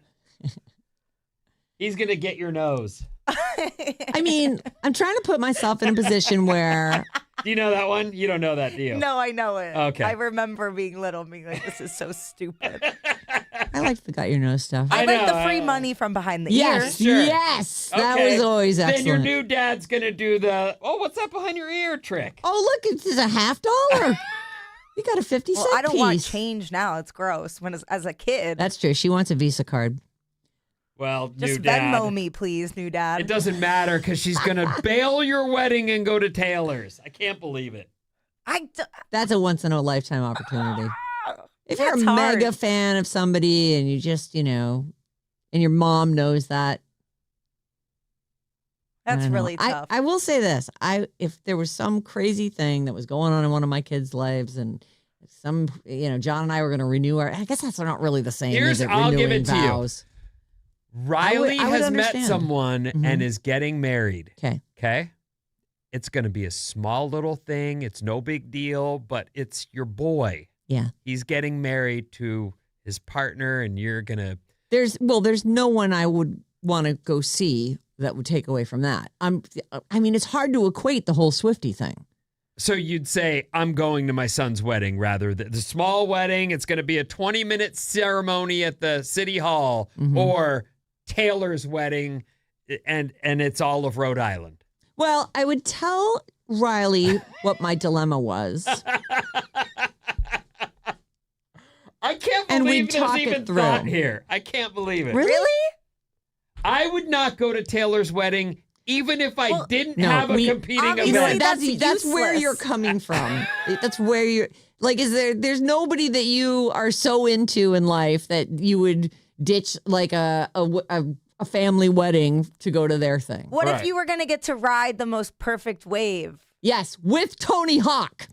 He was like, hey, man. Well, he doesn't surf, but Here's whatever. Here's somebody, the coolest guy you could think of. We're going down. We're going to fly private down there. We're all going to catch Okay. this one wave. I'm going to score a great surf, or I'm going to go to my mom remarrying Yes. her wedding. I would still, because I suffer from a guilty conscience, I would still go to my mom's wedding because I know I would be laying in bed the day before the surf trip and I would be going, I'm the worst person in the world. Yeah, you do things like that you're supposed to do. I'm not a big fan of that. We know. I Yep. understand that, and I didn't do Susan that. was telling us all about it. Yeah, I didn't do that through a lot of my life, and I've learned some hard lessons. And there's some people that don't talk to me anymore because of some choices I've made. So I've learned, and I feel more comfortable within my own skin when I do the right thing. Plus, though, you've gotten to make the selfish decisions already. So Yes. now you're in a chapter of your life where you do the right thing. Maybe I'll get there one day. Doubt it. So you're going to Taylor's wedding. Sorry, Mom. Sorry, Yeah. Mom. And new And dad. My Venmo is at Bob. At Bob. Oh. Okay, I'm out of time. What's coming up? I know. Crap. It's a lot. You I know didn't what? know that would catch fire like I've got that. a couple news stories after these.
Alice 97.3, Sarah and Vinnie, Alice's morning show. It's Hope Day. Really fun show today. Bridge the Gap was excellent. Mm-hmm. Jason won his second round. Tough questions today, too. Yeah, I agree. I thought that everybody did well. But a low-scoring game, 3-2. Really, really fun. So next week, we're going to do redemption or ruin.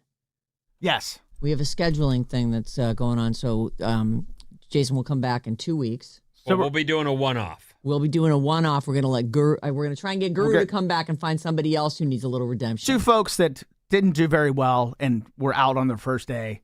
We're going to bring them back. Certainly, Guru probably goes down as one of the worst performances and has taken the most heat for it. They give him so much crap for that down there at the game. 95-7 the game. That's what happens. Yeah.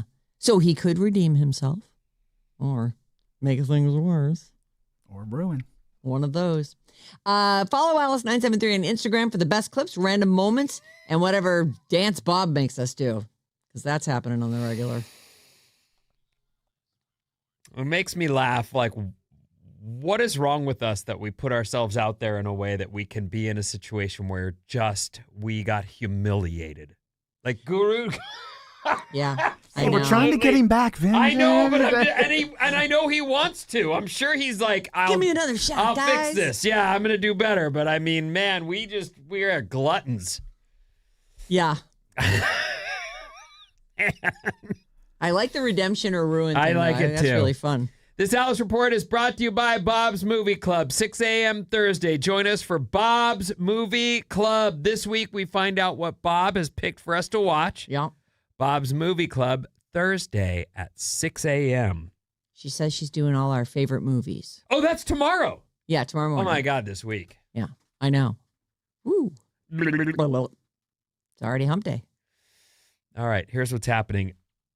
Already clearing up in downtown San Francisco, although we had a very overcast start. You may too, but we should see plenty of sunshine today. Pushing 90, in the South Bay, in the East Bay, and in the North Bay, and mixed conditions in between. Where was I? Oh, yeah, the NBA Finals begin tonight at 5:30. Meet you there. That's going to be star-studded. So I know that, as a Tinseltown tattler, you're up on what everyone's doing at all times. I pay no attention to that. I imagine you'll be getting the rundown of the people on the court side at all of the games. If TMZ sends it to me, I will see it. Okay, yes. good. This story is kind of fun, good news, so I'll begin with that. There was an orchestral performance of La La Land in Australia last weekend. Oh, okay. During a break, the keyboardist was too sick to continue. So the conductor, hoping, the show must go on, asked the audience, is anyone good at sight reading? And a 21-year-old student named Sterling Nasa raised his hand. He was brought down, given the music, and played out the rest of the show with the orchestra. Oh, wow. He said that after that experience gave him confidence to pursue music professionally. If you can sit down and sight read through a piece like that and keep right up, you should be pursuing music professionally. Is this it? This is the opening. The opening number where they're all dancing on the cars. Oh. Love this movie so much. I did enjoy it, but I would never go back and watch it again. Seen it. I didn't love it at all. Because you didn't like the ending. Yeah. You liked it all right up until the ending. Yeah, well, that's 'cause you know who he was supposed to end up with. He didn't, though. And she comes in with some other dude? Tom Everett Scott. What are we doing here? What is this? She came in with my sister's boyfriend. What is this idiot movie? Middle school. The happy ending's been done. I just gave 2 hours of my life over to this, and you're going to have her walk away with some other dude? Well, didn't it make you feel? Yeah, I felt like that was a waste of my time. I'm pissed off. Well, maybe that's what they wanted. Maybe. You to feel. Let's piss this guy off. Maybe it is. 10 summer picnic foods that are growing and declining in popularity. Okay. Summer picnic foods. Weird that foods are trendy. Yeah. But they are, and there are things that go, Can I name some okay, let me see. Let me make sure my list. Okay, here are the summer picnic foods. Yes, here are the 10 items that made the new favorites list. Okay. Now you go ahead. For favorites, I feel like it's the classics. Like, it's got to be cold fried chicken, Not on the list. egg salad sandwiches. Not on the list. Okay, I don't want to go to your picnic. Deviled eggs. Focaccia, Spanish Focaccia? tortilla, prosciutto, salami, Oh, these are all just like meats that you would... halloumi. What's that? It's a Mediterranean cheese that can be grilled. Oh. That sounds good to me. But I guess I'm just See, like wouldn't cheese. just melt through the... chorizo. These are all things okay. The top 10 items that made the new favorites for picnic list. I love chorizo. It is Spanish sausage. But you put it in stuff. Like, would you just sit and eat a chorizo stick? No, you'd put chorizo either in a burrito with, like I put it with eggs, but I think there are people who might make just chorizo and bean burritos. Right. Well, it's nice and spicy. It's and good. It's good. Hummus, breadsticks, flatbread, and olives top the list of new favorites for picnics. Here are some of the items that are low on the list. Potato salad.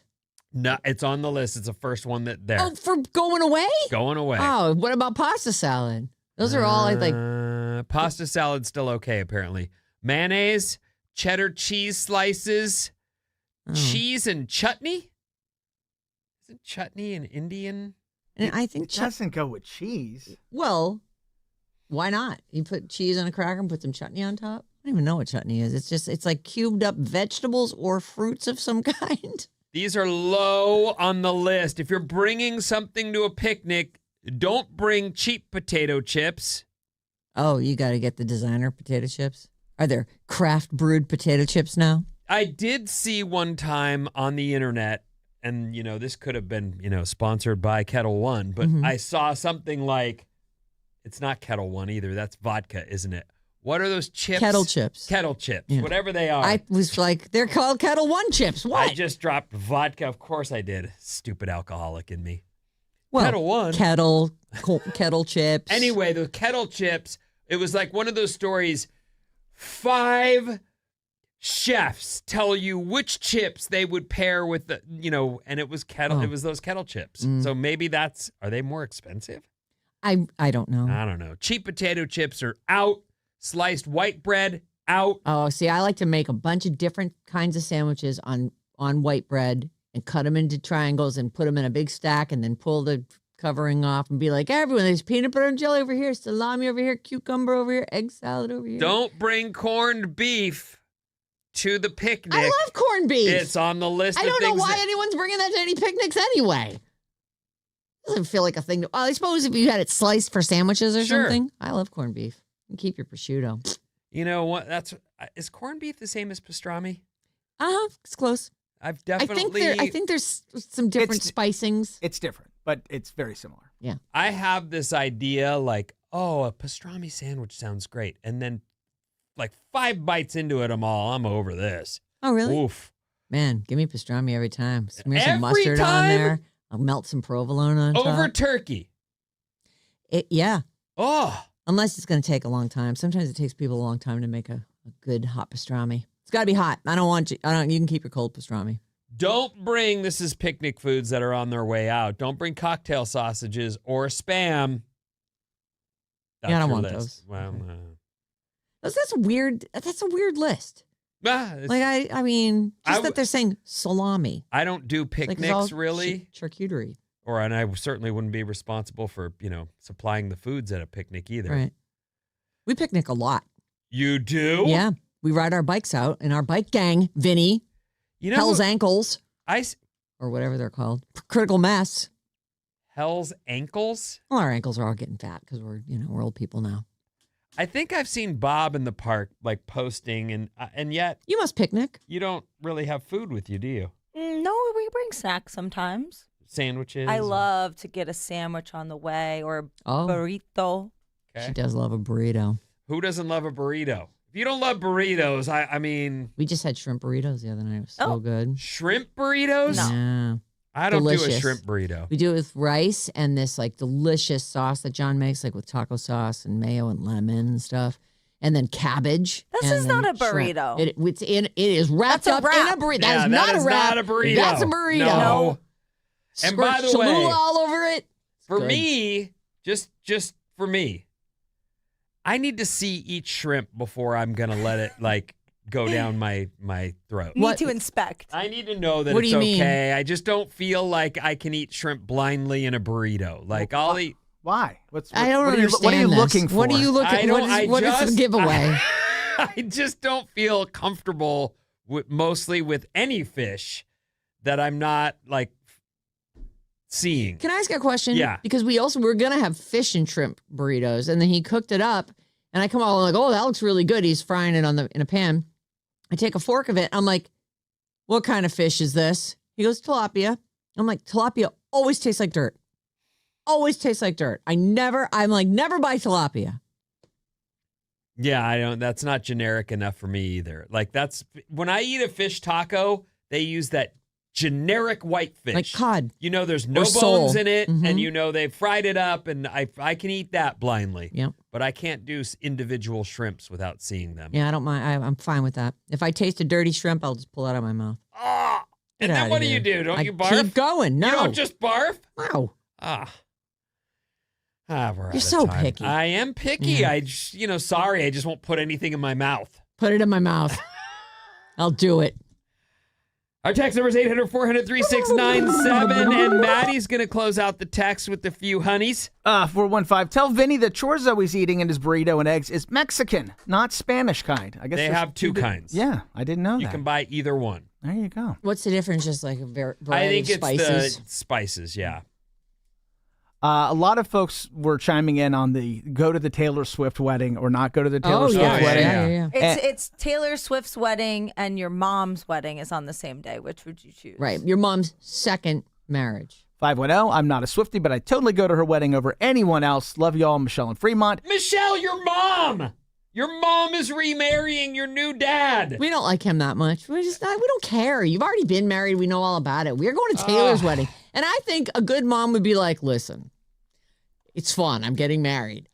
Taylor Swift's wedding. Everyone who's anyone is going to be there. Please, every mom is going to say, I bore you. I carried you. I wouldn't. for all I'd be this- like, go to that and then come home and tell me all about it. Take a lot of It's like, pictures. not my fault your first marriage didn't work out. Yeah. Why is this becoming my Oh responsibility? my God. Yep, exactly. If you really need to manipulate her, Yeah, you could take that No, route. that's actually a good idea. I wouldn't do that, obviously, but you could. Oh, I you would. That's actually, I'm going to take that You're idea the and one run that with just it. came up with it. Yeah, so. All right. Solid idea. I mean, good reasoning. Yeah. Okay, it's time to play a game. That's not my dad! You know? Yeah. You know what? Bob gets a point for that. And she gets to choose the game. God. How old is that guy or when did that happen? When did that happen? When did that happen? mean, how old is that guy? Okay, which one? How old is that All guy? right. You know How- what we do? Is it wrong? And you know when you know it's wrong? When If you I- ask the question? If I know it's wrong, it's wrong, Bob. So, to go to Taylor Swift's wedding? Yes. No, it's Over not your wrong. mommy. Nah, your mom will understand. All right, sorry. What were you going to say? It's just a bunch of words. all right, None of them ask matter, me a really. question. Go on. 69. How old is Susie Quattro? That's Leather Tuscadero on Yes. Happy Days. You're saying 69? Mm-hmm. All right. I will say 75. 75. 74. She's 76. That's a point for Vinny. How old is Louis Partridge? If you've watched the Enola Holmes movies, he plays Tewksbury. I haven't. I think that's her boyfriend, right? Like the Yeah, the the- little prince, yeah, the- princeling lord guy. That Lord she's- guy, yeah. Yeah. This is Olivia Rodrigo's ex-boyfriend, right? Oh. Right? Oh, he's the Is it? driver's license. He's She the- drives by his Oh. house. No, not that one. Oh. Louis Partridge, Netflix heartthrob who plays Tewksbury in the Enola Holmes movies. He is cute, if it's the kid I'm thinking of. 27. 27, says Maddie. 25. 25. 28. He's 23. That's another point for Bobby. How old is Anderson Cooper? Silver Fox. Yeah, he's great. He's timeless. Let's see who was first. Bob, I think you're first. He Oh, just hopped off 60 maybe minutes Vinny too, didn't he? Mm-hmm. He's off 60 Minutes. He still does his Anderson CNN, Cooper show. Yes. but he's not doing 60 Minutes now. The other guy, Scott Pelley's They're out all of there. pretty bummed Yikes. out about what's going on over there. Oof. It's Okay. like censorship. Anderson Cooper. Who's first? Actually, I think Maddie's first. Okay. I think Vin is, actually. Okay, we'll go with Vin. Okay. 63.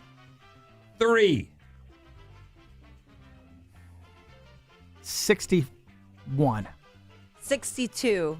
He is 59. You're on the board, Maddie. Okay, yourself a point. You know those guys that go gray young? We had a boss that was gray. He was like almost our age. Yeah.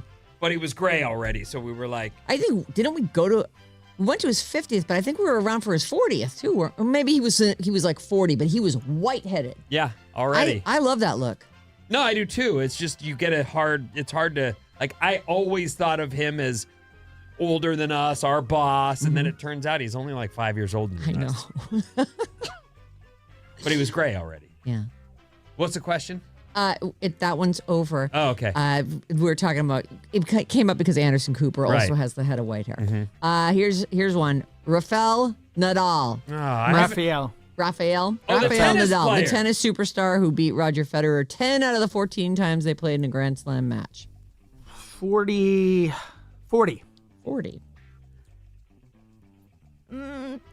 39. 41. He is exactly 40. Maddie just pulled into the lead. Got a good documentary on him on Netflix right now. Yeah, of course he's seen Rafa. that. He's a tennis guy. He loves tennis. I'm going to call it here and let Maddie win because Oh, I'm out of birthdays. Oh, boy. Oh, you want me to do a couple of the? Okay, No. great. Maddie gets Congratulations, the win. Maddie. You're on the show. Oh, Maddie. thank you guys. I needed that. You